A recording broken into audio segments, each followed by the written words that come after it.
ನಮಸ್ಕಾರ.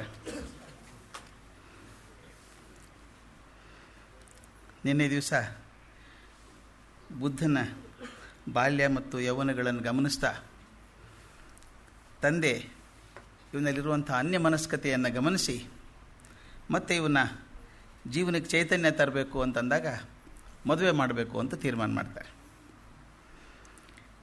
ಮದುವೆ ಮಾಡಬೇಕು ಅಂತ ನಾನು ಘಟನೆ ಹೇಳಿದೆ. ಎಲ್ಲ ಹುಡುಗಿಯರು ಬಂದಾಗ ಅವನು ಕಾಣಿಕೆ ಕೊಡ್ತಾನೆ. ಕೊನೆಗೆ ಯಶೋಧರೆ ಬಂದಾಗ ಕಾಣಿಕೆ ಇರೋದಿಲ್ಲ. ನನಗೇನು ಕಾಣಿಕೆ ಅಂತ ಕೇಳಿದಾಗ ನೋಡ್ತಾನೆ, ಯಾವುದೂ ಇಲ್ಲ ಅಂದಾಗ ತನ್ನ ಕೈಯಿಂದ ಉಂಗುರ ತೆಗೆದು ಕೊಡ್ತಾನೆ. ಆವಾಗಿದ್ದವರೆಲ್ಲರೂ ಮಂತ್ರಿಗಳು, ಈಗನೇ ಸರಿಯಾದ ಹುಡುಗಿ ಆಕೆ ಅವನಿಗೆ ಅಂತ ಮಾಡ್ತಾರೆ. ಆಕೆ ತಂದೆ ಸುಪ್ರಬುದ್ಧ ಅಥವಾ ದಂಡಪಾಣಿ, ಎರಡು ಹೆಸರು ಅವನಿಗೆ. ಆತ ಒಂದು ಹೇಳ್ತಾನೆ, ಮದುವೆ ಮಾಡಿಕೊಂಡು ನನಗೇನು ತೊಂದರೆ ಇಲ್ಲ ರಾಜ್ಕುಮಾರ, ಆದರೆ ಶಕ್ತಿ ಪರೀಕ್ಷೆ ಆಗಬೇಕು. ನಮ್ಮ ಮನೆಯಲ್ಲಿ ಬಂದಂಥ ಪದ್ಧತಿ ಅದು. ಯಾರೇ ಹುಡುಗರು ಬಂದರೂ ಶಕ್ತಿ ಪರಿಸ್ಥಿತಿ ಏನಾಗಬೇಕು ಶಕ್ತಿ ಪರೀಕ್ಷೆ? ಅದು 2-3 ಇದ್ದಾವೆ. ಒಂದು ಬಿಲ್ಲು ಬಾಣ, ಅದು ಎಷ್ಟು ಪರಿಣಿತ ಆಗಿದ್ದಾನೆ ನೋಡಬೇಕು ಬಿಲ್ಲು ವಿದ್ಯೆಯಲ್ಲಿ. ಎರಡನೇದು ಖಡ್ಗ ಯುದ್ಧದಲ್ಲಿ ಎಷ್ಟು ಪರಿಣಿತನಾಗಿದ್ದಾನೆ. ಮುಂದೆ ಕುದುರೆ ಸವಾರಿಯಲ್ಲಿ ಆಗಿದ್ದಾನೆ ನೋಡಬೇಕು. ಯಶೋಧರೆ ತುಂಬ ಚಂದದ ಹುಡುಗಿ, ಸಂಸ್ಕೃತ ಮನೆತಂದವಳು. ಸಾಕಷ್ಟು ಜನ ಹುಡುಗರು ಬರ್ತಾರೆ. ಅಪ್ಪ ಶುದ್ಧೋಧನಕ್ಕೆ ಚಿಂತೆ ಯಾಕಂದರೆ ಇವನು ಕಲ್ತಿಲ್ಲ ಅಂತ ಯುದ್ಧವಿದ್ಯೆ ಕಲ್ತಿದ್ದಾನೆ, ಅದ್ರ ಬಗ್ಗೆ ಆಸಕ್ತಿ ತೋರಿಸಲ್ಲ. ಅಂದಾಗ ಇವನು ಸೋತು ಬಂದುಬಿಟ್ರೆ ಮುಖ ಕೆಟ್ಟು ಹೋಗ್ಬಿಡುತ್ತಲ್ಲ. ರಾಜನ ಮಗ ಇವನು ಹೋಗ್ಬಿಟ್ಟು ಸೋತು ಬಂದುಬಿಟ್ರೆ ತನ್ನ ಮರ್ಯಾದೆ ಘನತೆ ತೊಂದರೆ ಆಗ್ತದೆ ಅಂತ ಹೇಳಿ ಏನು ಮಾಡೋದು ಅಂತ ಸಿದ್ಧಾರ್ಥ ಹೇಳ್ತಾನೆ, ಏನು ಚಿಂತೆ ಮಾಡಬೇಡಪ್ಪ, ನನಗದು ಯುದ್ಧ ಚೆನ್ನಾಗಿ ಬರ್ತದೆ, ಕೌಶಲ್ಯ ಕಲ್ತಿದ್ದೀನಿ, ಅದ್ರ ಬಗ್ಗೆ ಜಾಸ್ತಿ ಒಲವಿಲ್ಲದೆ ಹೋದರೂ ಚೆನ್ನಾಗಿ ಕಲ್ತಿದ್ದೀನಿ ಅಂತ ಹೇಳ್ತಾನೆ. ಯುದ್ಧಕ್ಕೆ ಹೋಗ್ತಾರೆ. ಅಲ್ಲಿ ಮೊದಲನೇದು ಹೇಳಿದ ಹಾಗೆ ಬಿಲ್ಲುಗಾರಿಕೆ ಸ್ಪರ್ಧೆ. ಸುಮಾರು ಜನ ಹುಡುಗರು ಅಲ್ಲಿ ಗುರಿ ಇಟ್ಟಿರ್ತಾರೆ. ಆ ಗುರಿ ಮಧ್ಯಕ್ಕೆ ಬಾಣ ಹೊಡಿಬೇಕು. ಒಂದಿಷ್ಟು ದೂರ ಒಂದು ಗೆರೆ ಹಾಕಿರ್ತಾರೆ, ಅಲ್ಲಿ ನಿಂತ್ಕೊಂಡು ಆ ಜಾಗದಿಂದ ಗುರಿ ಹೊಡಿಬೇಕು. ಬುಲ್ಸಾಯ್ ಅಂತೀವಲ್ಲ ನಮ್ಮ ಹಾಗೆ, ಅಲ್ಲಿ ಹೊಡಿಬೇಕು ಅಂತ. ಬಹಳಷ್ಟು ಜನ ಹುಡುಗರು ಬಾಣ ಅಲ್ಲಿ ತನಕ ಹೋಗೋದೇ ಇಲ್ಲ. ಕೆಲವ್ರದ್ದು ಹತ್ತಿರ ಹೋಗ್ತದೆ, ಕೆಲವ್ರದ್ದು ಮುಟ್ತದೆ, ಬಟ್ ಅದು ಬುಲ್ಸಾಯಿಗೆ ಬೀಳೋದಿಲ್ಲ, ಮಧ್ಯ ಕೇಂದ್ರಕ್ಕೆ ಬೀಳೋದಿಲ್ಲ. ಅದು ದೇವದತ್ತ ಬರ್ತಾನೆ, ನಾನು ಹೇಗೆ ಬಿಡ್ತೀನಿ ನೋಡಿ ಬಾಣ ಅಂತ ಹೇಳಿ ಜೋರಾಗಿ ಬಿಡ್ತಾನೆ. ಕರೆಕ್ಟಾಗಿ ಬದ್ದಿ ಬಿಂದು ಬೀಳ್ತದೆ ದೇವದತ್ತ ಹೊಡೆದಿದ್ದು. ಈಗ ಯಶೋಧರೆ ಕಷ್ಟ ಆಗ್ಬಿಡ್ತು. ಯಾಕಂದರೆ ಆಕೆಗೆ ಸಿದ್ಧಾರ್ಥನ ಮದುವೆ ಆಗಬೇಕು ಅಂತ ಮನಸ್ಸಿದೆ. ಇವನು ಬಾಣ ಕರೆಕ್ಟಾಗಿ ಹೊಡೆದ್ಬಿಟ್ಟ. ಇದಕ್ಕಿಂತ ಕರೆಕ್ಟ್ ಹೊಡೋಕ್ಕೆ ಸಾಧ್ಯನೇ ಇಲ್ಲ. ಕರೆಕ್ಟಾಗಿ ಸೆಂಟ್ರಿಗೆ ಹೊಡೆದಿದ್ದಾನೆ. ಅವಾಗೇನಾಯಿತು, ಈ ಪರೀಕ್ಷೆಯಲ್ಲಿ ಈಕ್ವಲ್ ಮಾರ್ಕ್ಸ್ ಬಂದಂಗೆ ಆಗ್ತದೆ. ಮುಂದಿನ ಪರೀಕ್ಷೆಯಲ್ಲಿ ಏನು ಗತಿನೋ, ಇದಕ್ಕೆ ಇಲ್ಲೂ ಫಸ್ಟ್ ಬರಬೇಕು ಅಂತ ಆಕಿದಿರಬೇಕು. ಅವಾಗೇನು ಮಾಡಬೇಕು? ಸಿದ್ಧಾರ್ಥ ಹೋಗ್ತಾನೆ, ಯಾವ ಗೆರೆಯಿಂದ ಬಾಣ ಬಿಡಬೇಕು ಅಂತಿರುತ್ತೋ ಅದನ್ನ ಹಿಂದೆ ತೊಗೊಂಡು ಹೋಗ್ಬಿಡ್ತಾನೆ. ಮೊದಲಿನ ಅಳತೆ ಇತ್ತು, ಅದು 2 ಪಟ್ಟು ಮಾಡಿಬಿಡ್ತಾನೆ. ದೂರ ಹೋಗಿ ನಿಂತ್ಕೋತಾನೆ. ಅವ್ರಂತಾರೆ, ಇಷ್ಟು ದೂರಿಂದ ಹೊಡೆಯೋಕ್ಕಾಗತ್ತಾ? ಎಷ್ಟೋ ಜನ ಬಾಣ ಮುಟ್ಲೇ ಇಲ್ಲ ಅಲ್ಲಿ. ಇವನೇನು ಮಾಡ್ತಾನೆ, 2 ಪಟ್ಟು ದೂರ ತಗೊಂಡು ದೊಡ್ಡ ಬಿಲ್ ಕೊಟ್ಟಿರ್ತಾರಲ್ಲ, ಆ ಬಿಲ್ಲನ್ನು ಜೋರಾಗಿ ಎಳೆದಾಗ ಮಧ್ಯದಲ್ಲಿ ಮುರಿದು ಹೋಗ್ಬಿಡುತ್ತೆ ಬಿಲ್ಲದು. ದಯವಿಟ್ಟು ಗಮನಿಸಬೇಕಾದದ್ದು ಹೇಗೆ ನಮ್ಮಲ್ಲಿ ಪುರಾಣ ಕಥೆಗಳು ಹೇಗೆ ಪ್ರಭಾವ ಬೀರ್ತವೆ ಅಂತ. ನಾವು ಕಂಡಿದ್ದೇವೆ, ರಾಮ ಸೀತಾ ಸ್ವಯಂವರಕ್ಕೆ ಹೋದಾಗ, ಸ್ವಯಂವರ ಅಂತ ಇರಲಿಲ್ಲ, ನಾವು ಕಟ್ಕೊಂಡಿದ್ದೀವಿ ಕಥೆ, ಸ್ವಯಂವರ ಇರಲಿಲ್ಲ ಅದು. ಆ್ಯಕ್ಚುಲಿ ವಿಶ್ವಾಮಿತ್ರ ಕರ್ಕೊಂಡು ಹೋಗ್ತಾರೆ ಇಬ್ಬರು ಹುಡುಗರನ್ನ. ಇವರು ಬಾಣ ಬಿಲ್ ನೋಡ್ತಾನೆ, ಎತ್ತಿಬಿಟ್ಟು ಅದನ್ನು ಎಳೆದಾಗ, ಹೆದೆ ಏರ್ಸೋಕೆ ಹೋದಾಗ ಬಿಲ್ ಮುರಿದು ಹೋಯ್ತು ನಡುವೆ ಅಂತ ಬರ್ತದೆ. ಅದ್ರದ್ದು ಪ್ರತಿಫಲ ಅಂತ ಅನಿಸುತ್ತೆ ನನಗೆ ಇದು ಕಥೆಯೊಳಗೆ ಬಂದಿರೋದು. ಆ ಬಿಲ್ ಮುರಿದ ತಕ್ಷಣ ಅಂದರೆ ಏನು ತೋರಿಸ್ಬೇಕಾಗಿತ್ತು? ಅವರೆಲ್ಲ ಇದೇ ಬಿಲ್ಲಿಂದ ಹೊಡೆದ್ರಲ್ಲ, ಆ ಬಿಲ್ ಕೂಡ ಸಿದ್ಧಾರ್ಥನ ಕೈಯಲ್ಲಿ ತಾಳಲಿಲ್ಲ ಅಂತ. ಇನ್ನೊಂದು ಬಿಲ್ ಕೊಡಿ, ಇದು ಭಾಳ ಅಶಕ್ತವಾದ ಬಿಲ್ಲು ಅಂತಾನೆ. ಹಾಗಾದ್ರೆ ತೊಗೊಂಬರ್ತೀವಿ, ಒಂದು ಹಳೆ ಬಿಲ್ ಇದೆ, ಅದು ಯಾರೂ ಯೂಸ್ ಮಾಡಿಲ್ಲ ಭಾಳ ದಿವಸದಿಂದ, ಅದು ಎತ್ತೋಕ್ಕೂ ಆಗಲ್ಲ, ಅಷ್ಟು ಭಾರದ್ದು, ಭಾಳ ಹಳೇದದು ಅಂತ ಹೇಳಿ ತೊಗೊಂಡು ಬರ್ತಾರೆ. ಆ ದೊಡ್ಡ ಬಿಲ್ಲಿಗೆ ಹೆದೆ ಏರಿಸಿ ಕಟ್ಟಿ ಆ 2 ಪಟ್ಟು ದೂರದಿಂದ ಬಾಣ ಬಿಟ್ಟರೆ ಅದು ಮಧ್ಯ ಬಿಂದುವಿನಲ್ಲಿ ಹೋಗೋದು ಅಷ್ಟೇ ಅಲ್ಲ, ಚುಚ್ಕೊಳ್ಳೋದಲ್ಲ. ಅದೇನು ಇಟ್ಟಿದ್ರಲ್ಲ, ಮರದ್ದು ಗುರುತು ಮಾಡಿ ಇಟ್ಟಿದ್ರಲ್ಲ, ಅದಕ್ಕೆ ಚುಚ್ಕೊಂಡು ಅದನ್ನು ದಾಟಿ ಹಿಂದೆ ಹೋಗಿ ನೆಲದಲ್ಲಿ ಹೋಗ್ಬಿಟ್ಟು ನೆಲದಲ್ಲಿ ಮಾಯ ಆಗಿಬಿಡುತ್ತಂತೆ. ಎಕ್ಸಾಗ್ರೇಷನ್ ಇರ್ತದೆ ಕವಿ ಪ್ರತಿಭೆ ಅಂದಾಗ. ಅದು ಮಧ್ಯದಲ್ಲಿ ಹೋಗಿ ಅದನ್ನು ದಾಟ್ಕೊಂಡು ಹೋಗಿ ನೆಲದಲ್ಲಿ ಎಷ್ಟು ವೇಗವಾಗಿ ಹೊಡಿತು ಅಂದರೆ ನೆಲದ ಒಳಗೆ ಹೋಗ್ಬಿಡುತ್ತಂತೆ. ಬಿಲ್ ಎಲ್ಲಿ ಬಾಣ ಎಲ್ಲಿ ಮುಟ್ತು ಅಂತ ಗೊತ್ತಾಗಲಿಲ್ಲ ಅಂತ. ಸಭಿಕರೆಲ್ಲ ಅಂತ ಕಿರ್ಚ್ಕೊಂಡ್ರು, ಸಿದ್ಧಾರ್ಥ ಗೆದ್ದ ಅಂತ. ದೇವದತ್ತನಿಗೆ ಸಂಕಟ ಜಾಸ್ತಿ ಆಯಿತು. ಇನ್ನು ಖಡ್ಗ ಬಳಸೋದ್ರಲ್ಲಿ ಹೇಗೆ ಶಕ್ತಿ ಇದ್ದಾರೆ ನೋಡಬೇಕು ಅಂತ. ಅಲ್ಲೇನು ಪರೀಕ್ಷೆ ಇಟ್ಟಿದ್ರು ಅಂದರೆ, ಮರಗಳನ್ನಿಟ್ಟಿದ್ದಾರೆ. 4 ಇಂಚಿನ ಕಾಂಡ ಇರುವಂಥದ್ದು, 6 ಇಂಚು, 9 ಇಂಚು, 12 ಇಂಚು ಇರುವಂಥ ಕಾಂಡದ ಮರಗಳು. ಖಡ್ಗ ಹಿಡ್ಕೊಂಡು ಕತ್ತರಿಸ್ಬೇಕಾದ್ರೆ ಒಂದೇ ಹೊಡೆತಕ್ಕೆ. ಯಾರು ಎಷ್ಟು ದಪ್ಪ ಮರದನ್ನು ಕತ್ತರಿಸ್ತಾರೋ ಅವರು ಹೆಚ್ಚು ಸಮರ್ಥಶಾಲಿಗಳು ಅಂತ ಹೀಗೆ ಮಾಡ್ಕೊಂಡಿದ್ದಾರೆ. ಕೆಲವು ಹುಡುಗರು ಹೋದರು, 4 ಇಂಚಿನ ಮರ ಕತ್ತರಿಸಿ ಹಾಕಿದರು. ಇನ್ನು ಕೆಲವರು ನಮ್ಮ ಖಡ್ಗಾನೇ ಮುರ್ಕೊಂಬಂದ್ಬಿಟ್ರು, ಮುರಿಲಿಕ್ಕಾಗ್ಲಾರ್ದೇ. ಅದೆಲ್ಲ ನೋಡಿದ್ರು. ಕಡೆ ದೇವದತ್ತ ಹೋದ. ಇವನಿಗೆ ಹೀರೋ ಆಗಿಬಿಟ್ಟಿದ್ದಾನೆ ದೇವದತ್ತ. ಮೊದಲನೇ ಪರೀಕ್ಷೆಯಲ್ಲಿ ಗೆದ್ದಿದ್ದಾನಲ್ಲ. ಹೋಗಿ ಏನು ಮಾಡಿದ, ನಾನು 4, 6, 9 ಇಂಚಿನ ಬೇಡ, 12 ಇಂಚಿನ ಗಿಡ ಕೊಡಿ ಅಂದ. ಅದು ಕಷ್ಟ ಅನ್ನಿಸ್ತು ಎಲ್ಲರಿಗೂ. ಆತ ಹೋದ, ಜೋರಾಗಿ ಹುಂಕಾರ ಮಾಡಿ ಹೊಡೆದ, 2 ತುಂಡಾಗಿ ಬಿದ್ದುಬಿಡ್ತು. ಅಂದರು ಇದಕ್ಕಿಂತ ಗಟ್ಟಿ ಮಾಡೋಕ್ಕೆ ಸಾಧ್ಯ ಇಲ್ಲ ಯಾರೂ. 12 ಇಂಚಿದ್ದು ಕಾಂಡ ಇರುವಂಥ ಮರವನ್ನು ಒಂದೇ ವೇಟಿ ಕತ್ತರಿಸ್ಬಿಟ್ನಲ್ಲ ದೇವದತ್ತ, ಮಹಾಶೂರ ಇವನು ಅಂತ ಜನ ಮಾಡಿದರು. ಯಶೋಧರೆ ಗಾಬರಿಯಾಗಿ ಮುಖ ಮುಚ್ಕೊಂಡ್ಬಿಟ್ಲು. ಇದ್ರಲ್ಲಿ ನಮ್ಮ ಸಿದ್ಧಾರ್ಥ ಸೋತ್ರ ಗತಿ ಏನು ಅಂತ. ಇವನೇನು ಮಾಡ್ದ, ಅದು ಹೇಗೆ ಆಗಲೇ ಬಿಲ್ಲಿಂದ ಹೇಳಿದ್ನಲ್ಲ ಅದೇ ಥರನೇ. ಅವನು ಹೇಳ್ತಾನೆ, 1 ಗಿಡ ಇದೆಯಾ, 1 ಇಂಚು, 12 ಇಂಚಿಂದ ಇದೆಯಾ, 2 ಗಿಡ ತೊಗೊಂಬನ್ನಿ ಪಕ್ಕದಲ್ಲಿ. ಅಂದರೆ 12 ಇಂಚು ದಪ್ಪ ಇರುವಂಥದ್ದು 2 ಗಿಡಗಳನ್ನು ಪಕ್ಕದಲ್ಲಿ ಇಟ್ಟು ಖಡ್ಗ ತೊಗೊಂಡು ಹುಂಕಾರ ಮಾಡಿ ಹೊಡೆದನಂತೆ. ಏನೂ ಆಗಲಿಲ್ಲ. ಮರ ಬೀಳಲೇ, ಕತ್ತರಿಸಲೇ ಇಲ್ಲ, ಅದು ಹಾಗೆ ನಿಂತ್ಕೊಂಡ್ಬಿಡ್ತು. ದೇವದತ್ತ ಗೋಗಾಡ್ದ, ನಾನು ಗೆದ್ದುಬಿಟ್ಟೆ ನೋಡು, ಸುಮ್ಮನೆ ತೋರಿಸೋಕೆ 2 ಗಿಡ ಇಟ್ಕೊಂಡಿದ್ದಾನೆ, ಒಂದು ಕತ್ತರಿಸೋಕ್ಕಾಗಲಿಲ್ಲ, ಮರನೇ ಬಿದ್ದಿಲ್ಲ ಅಂತ. ಎಲ್ಲರೂ ಏನು ಮಾಡಬೇಕು ತೋಚಲಿಲ್ಲ. ದೇವದತ್ತನ ಶಿಷ್ಯರು ಕೆಲವರು ಇದ್ದಾರಲ್ಲ, ಅವ್ರು ಕೂತ್ಕೊಂಡ್ರು, ದೇವದತ್ತ ಗೆದ್ದ, ದೇವದತ್ತ ಗೆದ್ದ ಅಂತ. ಆವಾಗ ಸಿದ್ಧಾರ್ಥ ನಗ್ನಗ್ತಾ ಹೋಗಿ ಕೈಯಿಂದ ಈ ಮರ ತಳ್ಳಿದ, 2 ಮರ ಬಿದ್ದೋಯ್ತು.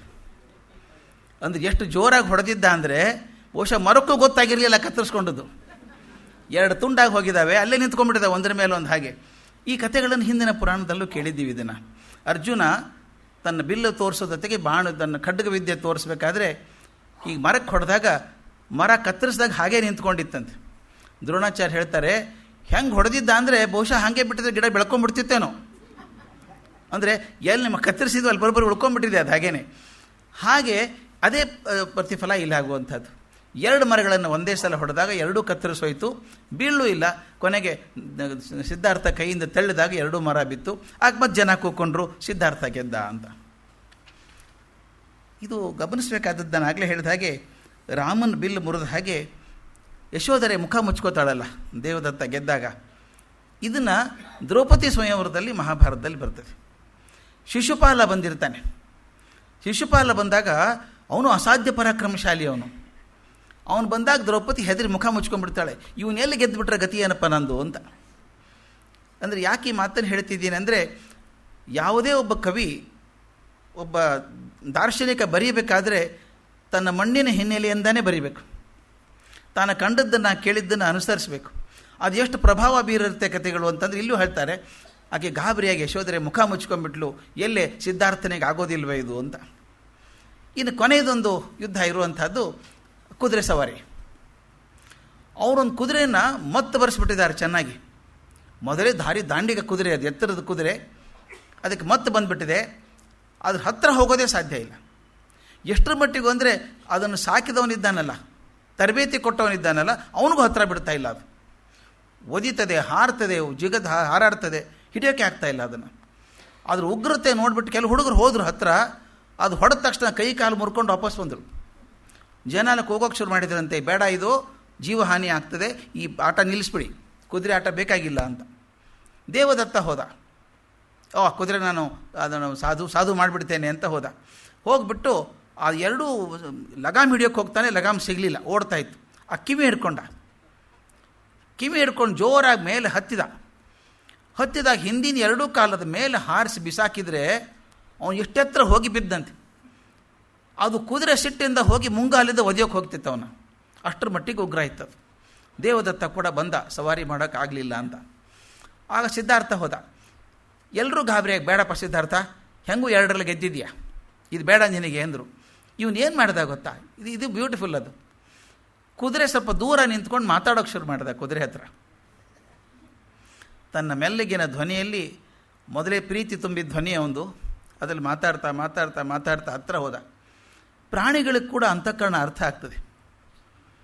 ಈ ಮನೆಯಲ್ಲಿ ಯಾವುದೋ ಒಂದು ಪ್ರಾಣಿ ಸಾಕ್ಕೊಂಡಿದ್ರೆ, ಬೆಕ್ಕು ಅಥವಾ ನಾಯಿ ಸಾಕ್ಕೊಂಡಿದ್ರೆ, ಯಜಮಾನನಿಗೆ ಕೋಪ ಇದೆಯೋ ಖುಷಿಯಾಗಿದ್ದವನು ಗೊತ್ತಾಗುತ್ತೆ ಪ್ರಾಣಿಗಳಿಗೆ ಬಂದ ತಕ್ಷಣ.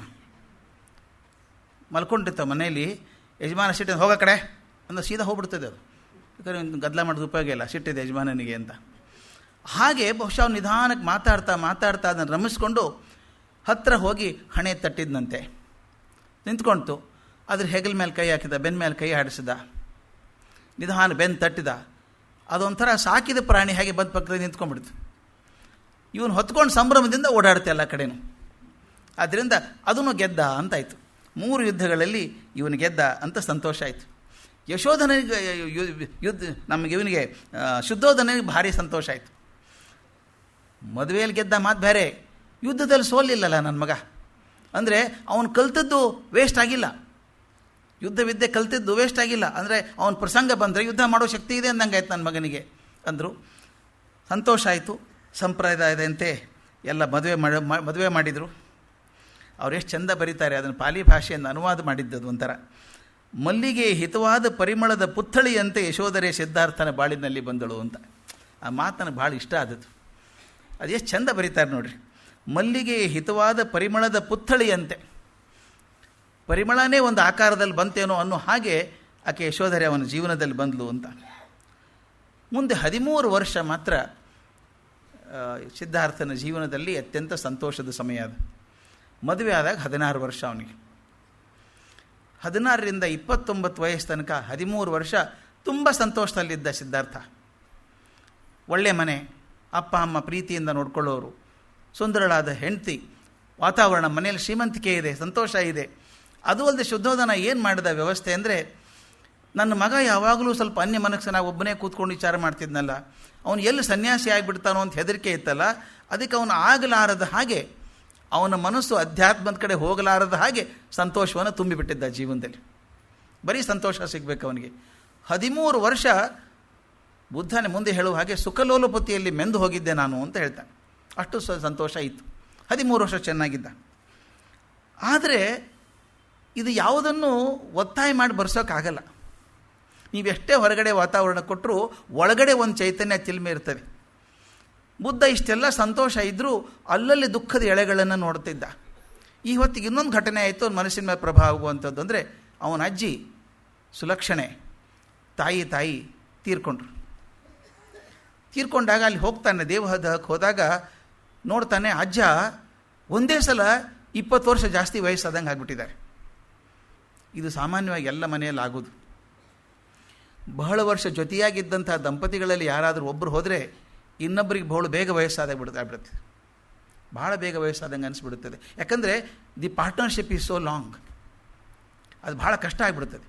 ಆ ಅಂಜೇನ ಶಾಕ್ಯ ಪೂರ್ತಿ ಕುಸಿದು ಹೋಗ್ಬಿಟ್ಟಿದ್ದಂತೆ. ಅಜ್ಜ ಯಾಕೆ ಹೆಂಗಾಗಿದ್ದಿ ಅಂತ.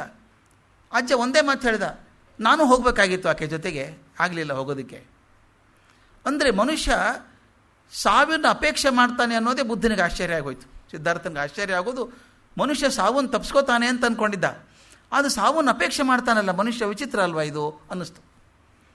ಆನಂತರ ಹಾಗೆ ನೋಡ್ತಾ ಇರಬೇಕಾದ್ರೆ ಆ ಭದ್ರ ಅಂತಿದ್ದ ಚಂದಕ್ಕನ ತಂದೆ, ಅವನು ಇನ್ನೂ ಕುಗ್ಗಿ ಹೋಗಿದ್ದಾನೆ, ಮೈಯೆಲ್ಲ ಶರೀರ ಹಿಂಡಿ ಹಿಪ್ಪೆ ಹಾಕಿದಂಗೆ ಆಗಿದೆ. ಅವನು ಹೇಳ್ತಾನೆ, ನಾನು ಯಾಕೆ ಸಾವು ಬರ್ತಾ ಇಲ್ಲ ನನಗೆ, ನಾನು ಯಾಕೆ ಕೂತಿದ್ದೀನಿ ಇಲ್ಲಿ, ನೋಡು ನಿನ್ನ ತಾಯಿ ಹೋಗ್ಬಿಟ್ಲು ಸಿದ್ಧಾರ್ಥ, ನಾನು ಹಿಂಗೆ ಉಳ್ಕೊಂಡಿದ್ದೀನಿ ನೋಡಿ, ಯಾಕೆ ಉಳ್ಕೊಂಡಿದ್ದೀನಿ ಅನ್ನೋನು. ಅದನ್ನೆಲ್ಲ ನೋಡಿದಾಗ ಸಿದ್ಧಾರ್ಥನಿಗೆ ಅನಿಸೋದು, ನಾವು ಬಂದದ್ದೆಲ್ಲೋ ಟೆಂಪ್ರರಿ ಗೆಸ್ಟ್ ಹೌಸಿಗೆ ಬಂದಿದ್ದೀವಿ ಅನ್ಸೋಕೆ ಶುರು ಆಯಿತು ಅವನಿಗೆ. ನಾವು ಭಾಳ ದಿವಸ ಇರೋರಲ್ಲ ಇಲ್ಲಿ, ಹಾಗಾದ್ರೆ ಯಾಕೆ ಬಂದಿವಿ ಇಲ್ಲಿ? ಶಂಕರಾಚಾರ್ಯರು ಕೇಳಿದ ಪ್ರಶ್ನೆ ಅದೇನೆ, ಕೋಹಂ ಕುತ ಆಯಾತಃ, ನಾನು ಯಾರು, ಇಲ್ಲಿ ಯಾಕೆ ಬಂದೆ? ಅದನ್ನು ಸಿದ್ಧಾರ್ಥ ಕೇಳ್ಕೊತಾನೆ. ಹಾಗಾದ್ರೆ ಯಾಕೆ ಬಂದ್ವಿ ನಾವಿಲ್ಲಿ, ಇಷ್ಟು ಜನ ದುಃಖ ಪಡೋ ಕಾರಣ ಏನು ಹಾಗಾದರೆ ಅಂತ ಮತ್ತೆ ಶುರು ಆಯಿತು. ಆಂತರ್ಯದಲ್ಲಿ ಬಂದಂಥ ಪ್ರಶ್ನೆಗಳಿದ್ದಾವಲ್ಲ, ಇವಕ್ಕೆ ಹೊರಗಿನ ಯಾವ ವಾತಾವರಣ ಏನೂ ಮಾಡಲ್ಲ, ಒಳಗಿನ ಕುದಿಯೋಕ್ಕೆ ಶುರು ಆದರೆ. ಅದಕ್ಕೆ ನನಗೆ ಅಲ್ಲಮ್ಮನ ಮಾತು ಭಾಳ ಮುಖ್ಯ ಅನಿಸುತ್ತೆ. ಪ್ರಣತೆ ಇದೆ, ಬತ್ತಿ ಇದೆ, ಜ್ಯೋತಿ ಬೆಳಗುವಡೆ ತೈಲವಿಲ್ಲದೆ ಪ್ರಭೆ ತಾನೆಲ್ಲಿಯದೋ. ಎಂಥ ಚೆನ್ನಾಗಿದೆ ನೋಡಿ. ಪ್ರಣತೆ ಇದೆ, ಹಣತೆ ಇದೆ,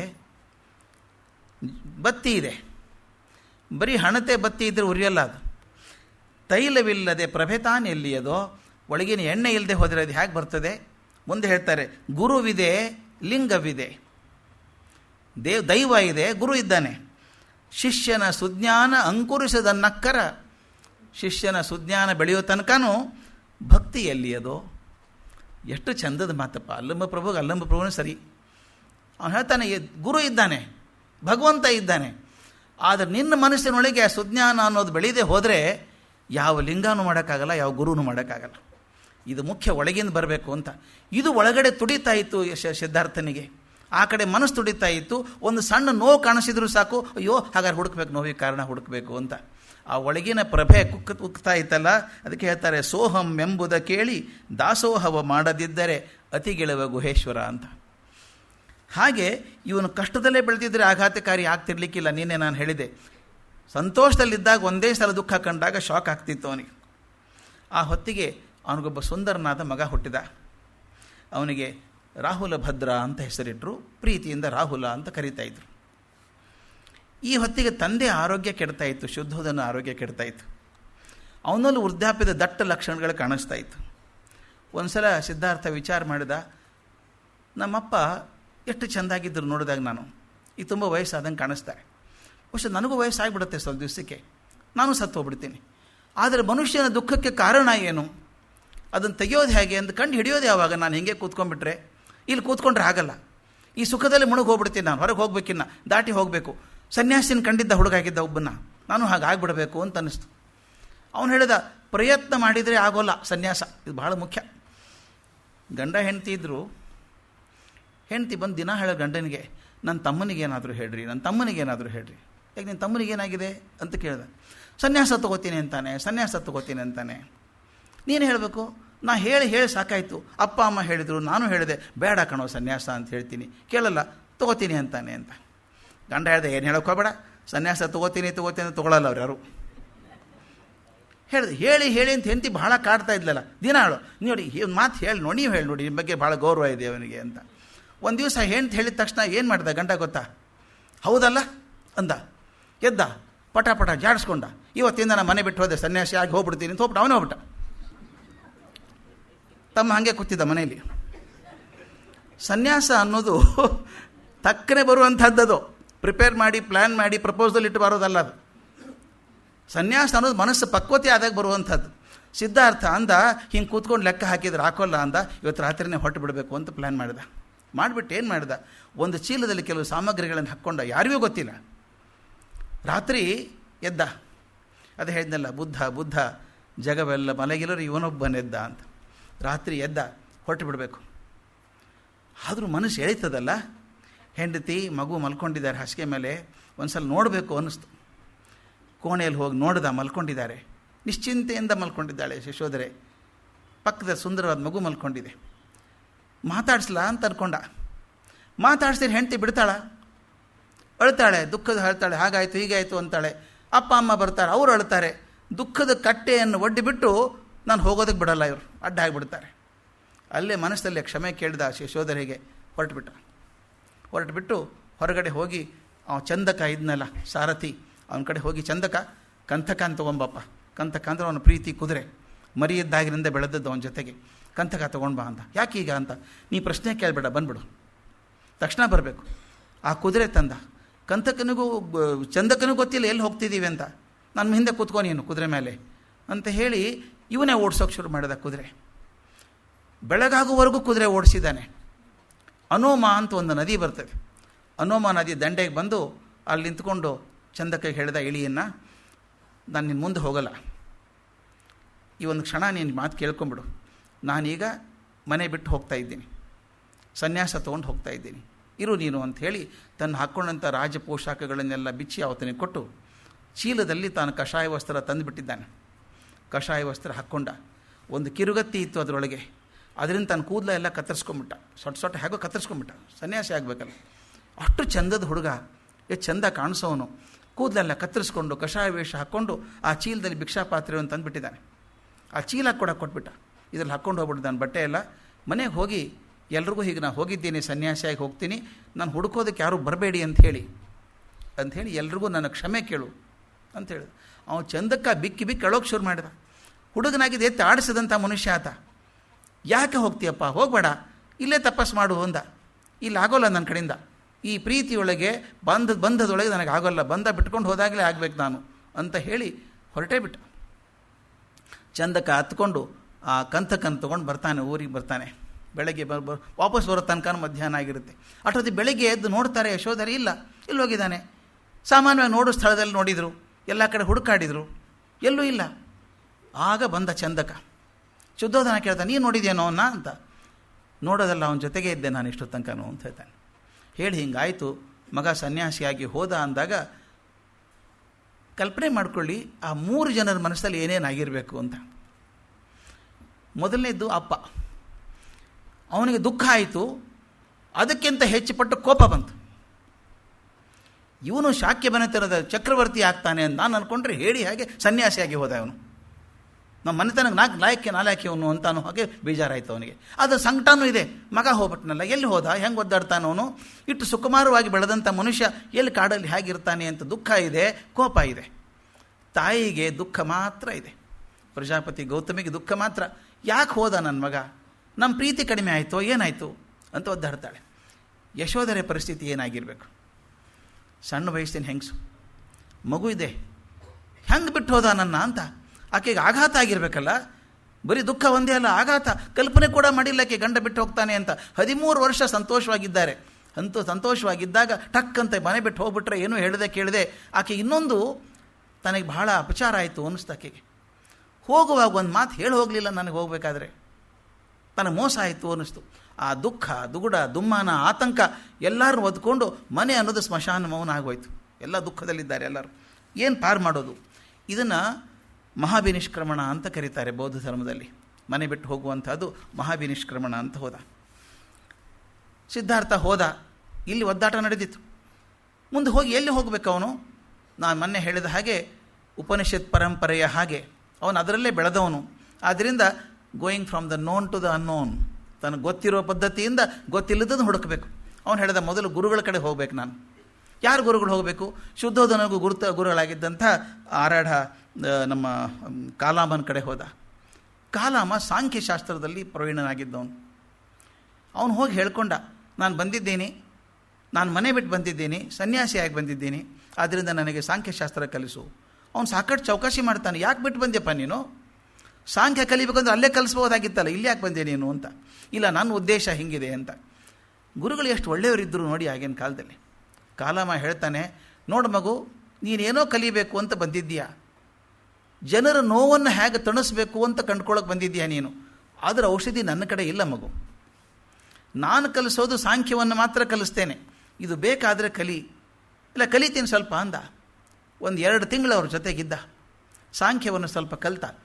ಆದರೆ ಅನ್ನಿಸ್ತು, ನಾ ಕಲ್ತಂಥ ವಿದ್ಯೆ ನನ್ನ ಮನಸ್ಸಿಗೆ ಜ್ಞಾನ ಕೊಡುತ್ತೆ ವಿನಃ ನೋವಿಗೆ ಪರಿಹಾರವನ್ನು ಕೊಡೋದಿಲ್ಲ ಇದು. ಅವ್ರ ಕೈ ಮುಗಿದು ಹೇಳ್ತಾನೆ, ನೀವು ದೊಡ್ಡವರು ಗುರುಗಳೇ, ಆದರೆ ನನಗೆ ಈ ವಿದ್ಯೆ ಪ್ರಯೋಜನ ಇಲ್ಲ, ದಯವಿಟ್ಟು ನಾನು ಬಿಡಿ ಅಂತ ಹೊರಡ್ಬಿಟ್ಟು ಇನ್ನೊಬ್ಬ ರುದ್ರಕ ರಾಮಪುತ್ರ ಇದ್ದಾನೆ, ಇನ್ನೊಬ್ಬ ಅವನ ಕಡೆ ಹೋಗ್ತಾನೆ. ಅವನು ಯೋಗಶಾಸ್ತ್ರದಲ್ಲಿ ನಿಪುಣ ಆಗಿದ್ದವನು. ಅಲ್ಲಿ ಹೋಗ್ತಾನೆ. ಯೋಗದಿಂದ ಏನಾಗ್ತದೆ? ಚಿತ್ತವೃತ್ತಿ ನಿರೋಧ, ನಿಮ್ಮ ಮನಸ್ಸನ್ನು ಕಂಟ್ರೋಲ್ ಮಾಡ್ಕೊಳ್ಳೋಕ್ಕಾಗತ್ತೆ, ಆದ್ದರಿಂದ ನೀನು ಸಾಧನೆ ಮಾಡಬಹುದು, ಸಂತೋಷ ಸಿಗ್ತದೆ ಅಂತ.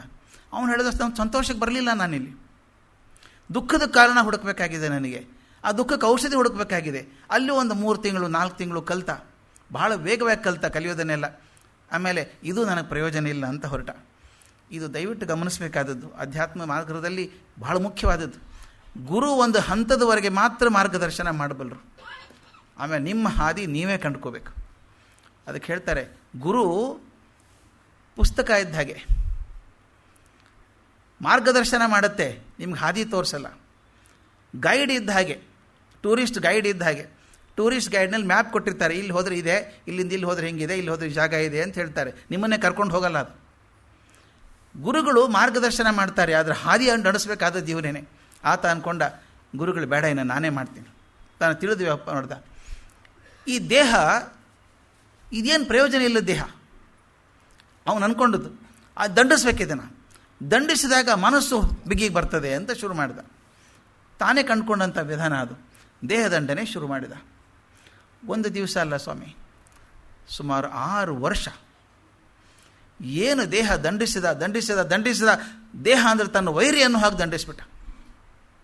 ಅದು ತಪ್ಪು ಅಂತ ಗೊತ್ತಾಗಲಿಲ್ಲ ಅವನಿಗೆ. ದಂಡಿಸಿ ಯಾವ ಪರಿಸ್ಥಿತಿಗೆ ಬಂದಿದ್ದ ಅಂದರೆ, ಕಣ್ಣುಗಳು ಎಲ್ಲೋ ಬಾವಿಯಲ್ಲಿ ಚೂರು ಮಿಣಕ್ ಕಾಣಿಸೋಂಗೆ ಗುಳಿ ಆದಂಗೆ ಆಗ್ಬಿಡ್ತು. ಮೈಯೆಲ್ಲ ಎಲುಬಿನ ಹಂದ್ರ, ಹೊಟ್ಟೆ ಕೈ ಹಾಕಿದರೆ ಬೆನ್ನೆಲುಬು ಕೈಗೆ ಸಿಗಬೇಕು, ಏನಿಲ್ಲ, ನಡಿಬೇಕಾದ್ರೆ 3 ಸಲ ಬೀಳಬೇಕು, ಯಾವುದಕ್ಕೂ ಶಕ್ತಿ ಇಲ್ಲ. ಏಕಾಗ್ರ ಕೂಡ್ತಾನೆ, ಬಿದ್ದುಬಿಡ್ತಾನೆ, ಎಚ್ಚರಿತ ಬೀಳ್ತಾನೆ. ಈ ಪರಿಸ್ಥಿತಿ ಆಯಿತು. ಈ ಹೊತ್ತಿಗೆ ಆತ ಒಂದು ಪ್ರದೇಶಕ್ಕೆ ಬಂದ, ಉರ್ವಿಲ್ಲ ಅಂತ ಅನ್ನೋ ಪ್ರದೇಶಕ್ಕೆ ಬರ್ತಾನೆ. ಉರ್ವಿಲ್ಲ ಅಂದರೆ ಈಗ ನಮ್ಮ ಬೋಧಗಯ ಹತ್ತಿರದ ಏರಿಯಾಕ್ಕೆ. ಅಲ್ಲಿ ಕಾಡಿತ್ತು, ದಟ್ಟವಾದ ಕಾಡಿತ್ತಂತೆ. ಅಲ್ಲಿ ನಿರಂಜನ ನದಿ, ಆ ನದಿ ದಂಡೆ ಮೇಲೆ ಬಂದ. ಅಲ್ಲಿ ಸ್ವಲ್ಪ ಸಾಧನೆಗಳನ್ನು ಮಾಡ್ತಾಯಿದ್ದ. ಒಂದು ಗ್ರಾಮಕ್ಕೆ ಹೋದಾಗ ಭಿಕ್ಷೆ ಬೇಡ್ತಿದ್ದು ನಾನು ಸ್ವಲ್ಪ ಮೊದಲು ಅವ್ರು ಬರೀತಾರೆ ಏನು ಮಾಡ್ತೀವಿ. ಮೊದಲು ಒಂದು ಮುಷ್ಟಿ ಕಾಳಂತೆ, ಆಮೇಲೆ 4 ಕಾಳಂತೆ, ಆಮೇಲೆ 1 ಕಾಳು ತಿಂದು ಬದುಕೋದು, ಇದೆಲ್ಲ ಪ್ರಯೋಗ ಮಾಡಿದ್ದಾನೆ. ಬರೀ ಗಾಳಿ ತಿಂದಿರೋದು, ಇದೆಲ್ಲ ಪ್ರಯೋಗ ಮಾಡಿದ. ಅಲ್ಲಿ 5 ಜನ ಶ್ರಮಣಕರು ಬಂದಿದ್ದರು, ಪರಿವರಾಜಕರು, 5 ಜನ ಹುಡುಗರು. ಅವ್ರು ಇವನು ಗಮನಿಸಿದರು, ಇವನು ಭಾರಿ ಸಾಧನೆ ಮಾಡ್ತಾನೆ ಮನುಷ್ಯ, ಬಹುಶಃ ಇವನಿಗೆ ಬುದ್ಧತ್ವ ಆದರೂ ಆಗ್ಬೋದು. ಹೋಗಿ ಮಾತಾಡಿಸಿದರು, ನೀವು ಯಾರು, ಎಲ್ಲಿದ್ದು ಬಂದಿದ್ದೀರಿ ಅಂತ. ಏನು ಮುಚ್ಚುಮರೆ ಇಲ್ಲದೆ ಹೇಳಿದೆ, ನಾನು ಶುದ್ಧೋದ ನನ್ನ ಮಗ ರಾಜ್ಕುಮಾರ್ ಆಗಿದ್ದವನು, ಬಿಟ್ಟು ಬಂದಿದ್ದೀನಿ ಅಂತ. ಅವರಂದರು, ಯಾಕೆ ಬಿಟ್ಟು ಬಂದಿರಿ, ಆರಾಮಿದ್ದೀರಲ್ಲ? ಅಲ್ಲ, ಆರಾಮಿರಬೇಕು ಅಂತ ಇರಲಿಲ್ಲ, ನನಗೆ ದುಃಖದ ಕಾರಣ ಹುಡುಕಬೇಕು ಅಂತಿತ್ತು, ಬಂದಿದ್ದೀನಿ ನಾನು ಅಂತ. ಅವರಂತಾರೆ, ಇವನು ಗುರು ಅಂತ ಒಪ್ಕೊಳ್ಳೋಣ ಅಂತ. ನೋಡಿ, ಇವನೇ ತಾನು ಗುರು ಆಗಿಲ್ಲ ಇನ್ನೂ. ಅವ್ರ ಗುರು ಒಪ್ಕೊಂಡ್ಬಿಟ್ರು ಅವ್ರು 5 ಜನ. ಅವ್ರ 5 ಜನ ಬಹಳ ಪ್ರಪ್ರಥಮ ಶಿಕ್ಷಿಷ್ಯರು ಅವನಿಗಾಗಿದ್ದವರು. ಕೌಂಡಿನ್ಯ, ಮಹಾನಾಮ, ಭದ್ರಕ, ವಾಷ್ಪ ಮತ್ತು ಅಶ್ವಜಿತ ಅಂತ 5 ಜನ ಇವರು. 5 ಜನ ಅವನ ಜೊತೆಗಿದ್ರು. ಅವನಿಗೆಲ್ಲ ಸೇವೆ ಮಾಡಬೇಕು. ಒಂದು 15 ದಿವಸ ಆದ್ಮೇಲೆ ನೋಡಿದ್ರು, ಇವನಿಗೆ ಸೇವೆ ಮಾಡೋದೇನು ಇಲ್ಲೇ ಇಲ್ಲ. ಇವನಿಗೆ ನೀರು ಕೇಳಲ್ಲ, ಊಟ ಕೇಳಲ್ಲ, ಏನು ಕೇಳಿ, ಸೇವೆ ಏನು ಮಾಡೋದು ಇವನಿಗೆ? ಅವನಿಗೆ ವಿಚಿತ್ರ ಆಗೋಕ್ಕೆ ಶುರು ಆಯಿತು ಇವನ ಸಾಧನೆಗಳು. ಅವನ ಮನಸ್ಸಲ್ಲಿ ಭಯ ಬರ್ತಿತ್ತಂತೆ, ಸಿದ್ಧಾರ್ಥನ ಮನಸ್ಸಲ್ಲಿ. ನಾನು ದುಃಖದ ಕಾರಣ ಹುಡುಕೋದಕ್ಕಿಂತ ಮೊದಲೇ ಸತ್ತು ಹೋದರೆ ಏನು ಮಾಡೋದು ಅಂತ ಭಯ ಬಂದಾಗ, ಭಯ ನಿವಾರಣೆ ಆಗಬೇಕಂದ್ರೆ ಎಲ್ಲಿ ಹೋಗಬೇಕು? ಅದಕ್ಕೆ ಅವನಂದ, ಭಯ ಎಲ್ಲಿ ಹೆಚ್ಚಿದೆಯೋ ಅಲ್ಲೇ ಹೋಗಬೇಕು. ಅವನೇನು ಮಾಡೋಕ್ಕೆ ಶುರು ಮಾಡಿದೆ ಗೊತ್ತಾ? ಸ್ಮಶಾನಕ್ಕೆ ಹೋಗ್ಬಿಡೋನು. ರಾತ್ರಿ ಸ್ಮಶಾನಕ್ಕೆ ಹೋಗಿ ಎಲ್ಲಿ ದೇಹಗಳನ್ನು ಸುಡ್ತಾ ಇದ್ರೋ, ಎಲ್ಲಿ ದೇಹಗಳನ್ನು ನೆಲದಲ್ಲಿ ಹಾಕ್ತಾ ಇದ್ರೋ ಅಲ್ಲೇ ಕೂತ್ಕೋಬೇಕು. ರಾತ್ರಿ ಎಲ್ಲ ಧ್ಯಾನ ಮಾಡೋದು. ಶಿಷ್ಯರಂದರು, ಇದೇನು ಅನಾಹುತ ಅಂದರು ಅವರು. ಅಲ್ಲ್ಯಾಕೆ ಹೋಗಿ ಕೊಡ್ಬೇಕು ನೀವು ಧ್ಯಾನ ಮಾಡೋದಕ್ಕೆ? ಅವನದು ಭಯ ಕಳ್ಕೋಬೇಕು. ಅವರು ಅಂದರು, ಇವನು ಸಾಧನೆ ಮಾಡ್ತಾನೆ ರೀ, ಇವನು ಇಷ್ಟು ಗಟ್ಟಿಯಾಗಿ ಮಾಡ್ತಾನೆ, ಛಲದಿಂದ ಮಾಡ್ತಾನೆ ಅಂತಾಯ್ತು. ಈ ನಡೆದಾಗ ಒಂದು ಘಟನೆ ಆಯಿತು. ಒಂದು ದಿವಸ ಅವನು ಎದ್ದು ನಡ್ಕೊಂಡು ಹೋಗಬೇಕು ಅಂತಾನೆ, ದೇಹದಲ್ಲಿ ಏನೇನೂ ಇಲ್ಲ. ಅವ್ರು ಹೇಳ್ತಾರೆ, ಹೇಗಿತ್ತು ಅವನ ದೇಹ ಅಂತಂದರೆ ಪ್ರಾಣಕ್ಕೆ ಅಂಟಿಕೊಂಡ ಶವ ಇದ್ದಂಗಿತ್ತು ಅಂತ. ಶವಕ್ಕೆ ಪ್ರಾಣ ಅಂಟ್ಕೊಂಡ್ರೆ ದೇಹ ಆಗಿಬಿಡುತ್ತೆ, ಮನುಷ್ಯ ಆಗಿಬಿಡ್ತಾನೆ. ಇದು ಪ್ರಾಣಕ್ಕೆ ಅಂಟ್ಕೊಂಡ ಶವ ಇದ್ದಂಗಿತ್ತು ಅಂತ. ಅವನು ಎದ್ದು ನಿಂತ್ಕೊಂಡ, ದಪ್ಪ ಅಂತ ಬಿದ್ದ, ಮೂರ್ಛೆ ಹೋಗ್ಬಿಟ್ಟ. ಅಲ್ಲಿ ಕುರಿ ಕಾಯವನಿದ್ದ ಒಬ್ಬ ಮನುಷ್ಯ, ಕುರಿ ತೊಗೊಂಡು ಹೋಗ್ತಾ ಇದ್ದ. ನೋಡ್ದ, ಎಲ್ಲ ಇವನ ಬಿದ್ದುಬಿಟ್ಟಲ್ಲಪ್ಪ, ಇವನು ದೊಡ್ಡವನು, ಏನಾಯ್ತು ಇವನಿಗೆ ಅಂತ ಓಡಿ ಬಂದ. ಒಂದು ಕ್ಷಣ ಹೆದರ್ಕೊಂಡ, ಸನ್ಯಾಸಿ ಬೇರೆ, ಮುಟ್ಬೋದೋ ಇಲ್ಲೋ ನಾನು ಕುರಿಗ. ಅವನಂದ, ಏನಾದರೂ ಆಗಲಿ, ಅವನು ಸತ್ತು ಹೋಗ್ತಾನೆ, ಬದುಕಿಸೋಣ ಅವನ ಅಂತ ಹೇಳಿ ನೋಡ್ದ. ಕಂಗಾಲಾಗಿದ್ದಾನೆ ಇವನು. ಅದಕ್ಕೆ ಅವನೇನು ಮಾಡ್ದ, ಮೇಕೆ ಹಿಡ್ಕೊಂಬಂದ. ಮೇಕೆ ತಂದು ಇವನು ಬಾಯಿ ಅಗಲು ಮಾಡಿ ಬಾಯಲ್ಲೇ ಹಾಲು ಹಿಂಡಿಬಿಟ್ಟ. ಒಂದು 2 ಗುಟ ಕುಡಿದ ಮೇಲೆ ಸ್ವಲ್ಪ ಜೀವ ಬಂದಂಗೆ ಆಯ್ತು ಇವನಿಗೆ. ಎದ್ದು ಕೂತ್ಕೊಂಡ. ಯಾಕಪ್ಪ ಅಂತ ಕೇಳ್ದ.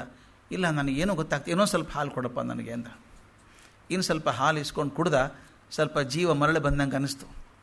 ಆವತ್ತು ತಾನು ಇರುವಂಥ ವಾಸ ಕಟ್ಟೆ ಮೇಲೆ ಕೂತ್ಕೊಂಡು ವಿಚಾರ ಮಾಡಿದ್ದಂತೆ, ನಾ ಏನು ಮಾಡಿದೆ ಇಷ್ಟು ವರ್ಷ ಅಂತ ವಿಚಾರ ಮಾಡಿದೆ. ಏನು ಮಾಡಿದೆ ನಾನು? 29 ವರ್ಷ ಬರೀ ಸಂತೋಷದಲ್ಲಿ ಕಳೆದೆ, 6 ವರ್ಷ ಬರೀ ದಂಡನೆಯಲ್ಲೇ ಕಳೆದೆ. ಆವಾಗಲೂ ಸುಖ ಸಿಗಲಿಲ್ಲ, ಈಗೂ ಸಿಗಲಿಲ್ಲ. ಹಾಗಾದ್ರೆ ಏನು ತಪ್ಪು ಮಾಡ್ತಿದ್ದೇನೆ ನಾನು? ಹಾಗಾದರೆ ದೇಹ ದಂಡನೆ ಪ್ರಯೋಜನ ಇಲ್ಲ.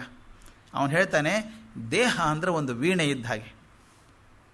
ಆ ತಂತಿಗಳನ್ನು ತುಂಬ ಜೋರಾಗಿ ಎಳೆದ್ರೆ ಕತ್ತರಿಸಿ ಹೋಗ್ತಾರೆ. ಸಡಲವಾಗಿ ಕಟ್ಟಿದರೆ ಸುಸ್ತುರವಾದ ಧ್ವನಿ ಬರೋಲ್ಲ. ಆದ್ದರಿಂದ ದೇಹ ಹದವಾದ ವೀಣೆ ಇದ್ದಂಗೆ ಇರಬೇಕು. ಕಲ್ಮಶದ ವಲ್ಮೀಕವೆಂದೊಡಲ ಜರೆಯದಿರು, ಬ್ರಹ್ಮಪುರಿ ಎಂದಿದನು ಋಷಿಗಳು ವರದಿಹರೋ. ಹಮ್ಮುಳ್ಳ ಹಯವ ಕಾಪಿಟ್ಟು ಕಡಿವಣ ತೊಡಿಸೆ, ನಿಮ್ಮ ಗುರಿಗೈದಿಪುದು ಮಂಕುತಿಮ್ಮ ಅಂತ. ಕಲ್ಮಶದ ವಲ್ಮೀಕವೆಂದೊಡಲ ಜರೆಯದಿರು, ಇದು ಕಸದೊಂದು ಹುತ್ತಿದ್ದಾಗೆ ಅಂತ ಅನ್ಬೇಡ. ದೇಹಕ್ಕೆ ಏನಿದೆ ಅದರೊಳಗೆ? ಬರೀ ಕಲ್ಮಶ ಇದೆ ಅಂತ ಅನ್ಬೇಡ. ಕಲ್ಮಶದ ವಲ್ಮೀಕವೆಂದು ಒಡಲ ಜರೆಯದಿರು, ದೇಹ ಕಂಡೆ ಮಾಡಬೇಡ. ಬ್ರಹ್ಮಪುರಿ ಎಂದಿದನು ಋಷಿಗಳು ವರದಿಹರೋ, ಇದು ಬ್ರಹ್ಮನ ಸ್ಥಳ ಆಯ್ದ ಅಂತ ಹೇಳ್ತಾರೆ ಭಗವದ್ ದೊಡ್ಡವರು. ಯಾಕೆ ಹೇಳ್ತಾರೆ ಅಂದರೆ, ಹಮ್ಮುಳ್ಳ ಹಯವ ಕಾಪಿಟ್ಟು ಕಡಿವಣ ತೊಡಿಸೆ. ಇದು ಕುದುರೆ, ಇದು ಶಕ್ತಿ ಇರುವಂಥ ಕುದುರೆ. ಹಮ್ಮುಳ್ಳ ಹಯ, ಶಕ್ತಿ ಇರುವಂಥ ಹಯ. ಅದಕ್ಕೇನು ಮಾಡಬೇಕು? ಹಾಗೆ ಬಿಟ್ಟರೆ ಕಂಟ್ರೋಲ್ ಮಾಡೋಕ್ಕಾಗೋದಿಲ್ಲ. ಅದಕ್ಕೆ ಮುಗುದಣ ಹಾಕಬೇಕು, ಕಡಿವಾಣ ಹಾಕಬೇಕು. ಹಮ್ಮುಳ್ಳ ಹಯವ ಕಾಪಿಟ್ಟು ಕಡಿವಣ ತೊಡಿಸಿ ಅದನ್ನು ಚೆನ್ನಾಗಿ ಮೈ ತೊಳೆದು ಆಹಾರ ಕೊಟ್ಟು ನೋಡ್ಕೋಬೇಕು ಅದನ್ನು. ಆಗ ನಿಮ್ಮ ಗುರಿಗೈದಿಪ್ಪುದು ಮಂಕುತಿಮ್ಮ. ಅದು ಗುರಿ ಹೋಗೋದಕ್ಕೆ ಒಂದು ವಾಹನ ಬೇಕೇ ಬೇಕು. ಅದನ್ನು ಚೆನ್ನಾಗಿ ಸುದೃಢವಾಗಿ ಇಟ್ಕೋಬೇಕು. ಆವಾಗಂದ ನಾನು ಮಾಡ್ತಿರೋ ತಪ್ಪಿದೆ, ಇನ್ನು ಅತಿಯಾದ ದಂಡನೇನೂ ತಪ್ಪು, ಅತಿಯಾದ ಸುಖವೂ ತಪ್ಪು, ಮಧ್ಯಮ ಮಾರ್ಗವನ್ನು ಹೋಗ್ತೇನೆ ಅಂತ ಹೇಳಿ ಮರುದಿವಸ ಭಿಕ್ಷೆಗೆ ಹೋಗ್ಲಿಕ್ಕೆ ಶುರು ಮಾಡಿದ. ಇವನು ಯಾವಾಗ ಭಿಕ್ಷೆಗೆ ಹೋಗಿ ಶುರು ಮಾಡಿದ್ನೋ 5 ಜನ ಶಿಷ್ಯಂದಿರಿದ್ದಾರೆ ನೋಡಿದರು. ಎಲ್ಲ ಇವನು ಕಪಟಿ ಕಾಣುತ್ತದೆ, ಅವನು ಛಲದಿಂದ ಸಾಧಿಸೇ ಬಿಡ್ತಾನೆ, ಅದು ಹಠದಿಂದ ಮಾಡ್ತಾನೆ ಅಂದ್ಕೊಂಡಿದ್ವಿ. ಮತ್ತು ಭಿಕ್ಷೆಗೆ ನಮ್ಮಂಗೆ ಬಂದುಬಿಟ್ನಲ್ಲ ಇವನಾಗಲ್ಲ ಬಿಡಿ, ಬುಟ್ಟಾಟಿಕೆ ಸನ್ಯಾಸಿ ಇವನು ಅಂಥೇಳಿ 5 ಜನ ಇವನು ಹೇಳಿ ಬಿಟ್ಟು ಹೋಗ್ಬಿಟ್ರು. ಅವರು ಇನ್ನು ಬಿಟ್ಟೇ ಹೋಗ್ಬಿಟ್ರು, ಬೇಡ ನೀನು ಮೋಸ ಮಾಡ್ತೀಯ ಅಂತ.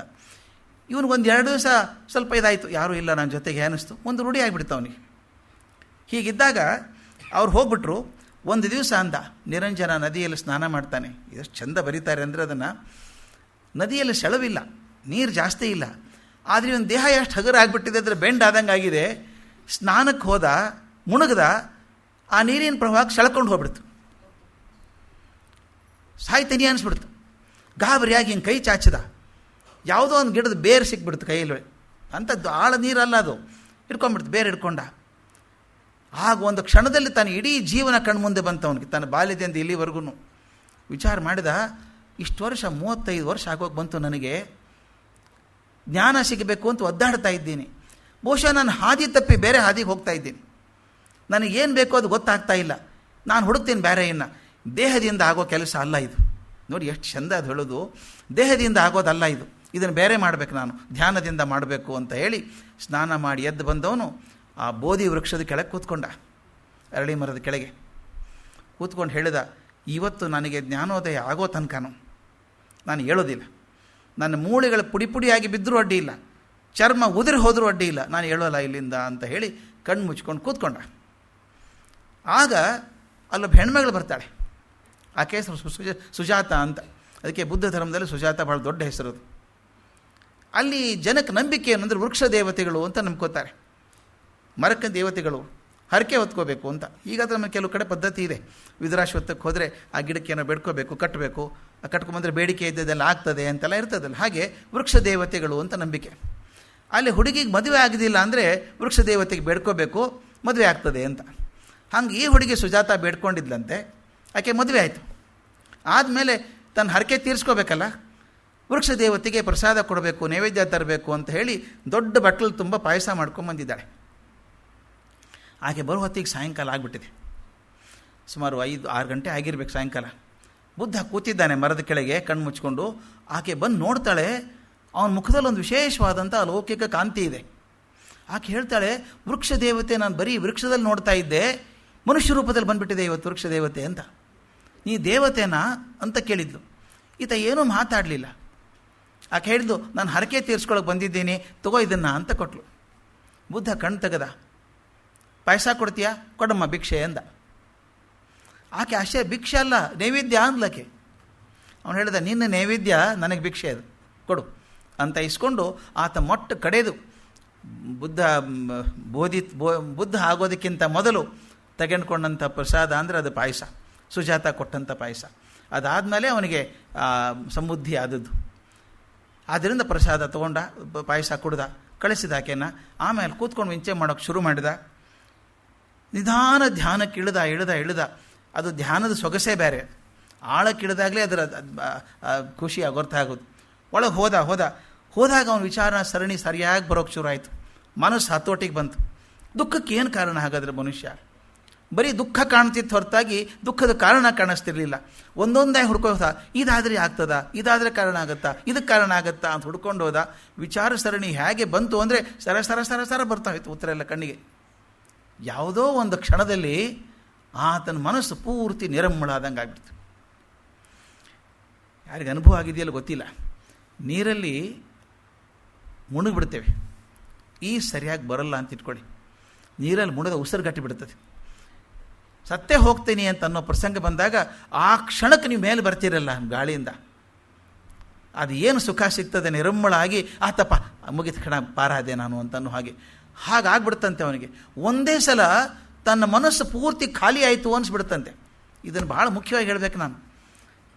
ಈಗ ಎನ್ಲೈಟನ್ಮೆಂಟ್ ಅಥವಾ ಜ್ಞಾನೋದಯ ಆಯಿತು ಅಂತ ಹೇಳ್ತೀವಲ್ಲ, ಅಂದರೆ ಏನಾಗ್ತದೆ ಆವಾಗ ಅಂತ ಅದನ್ನು ಬುದ್ಧ ವಿವರಣೆ ಮಾಡಲಿಲ್ಲ ಅಂತ ಮೊನ್ನೆ ಹೇಳಿದೆ ನಾನು.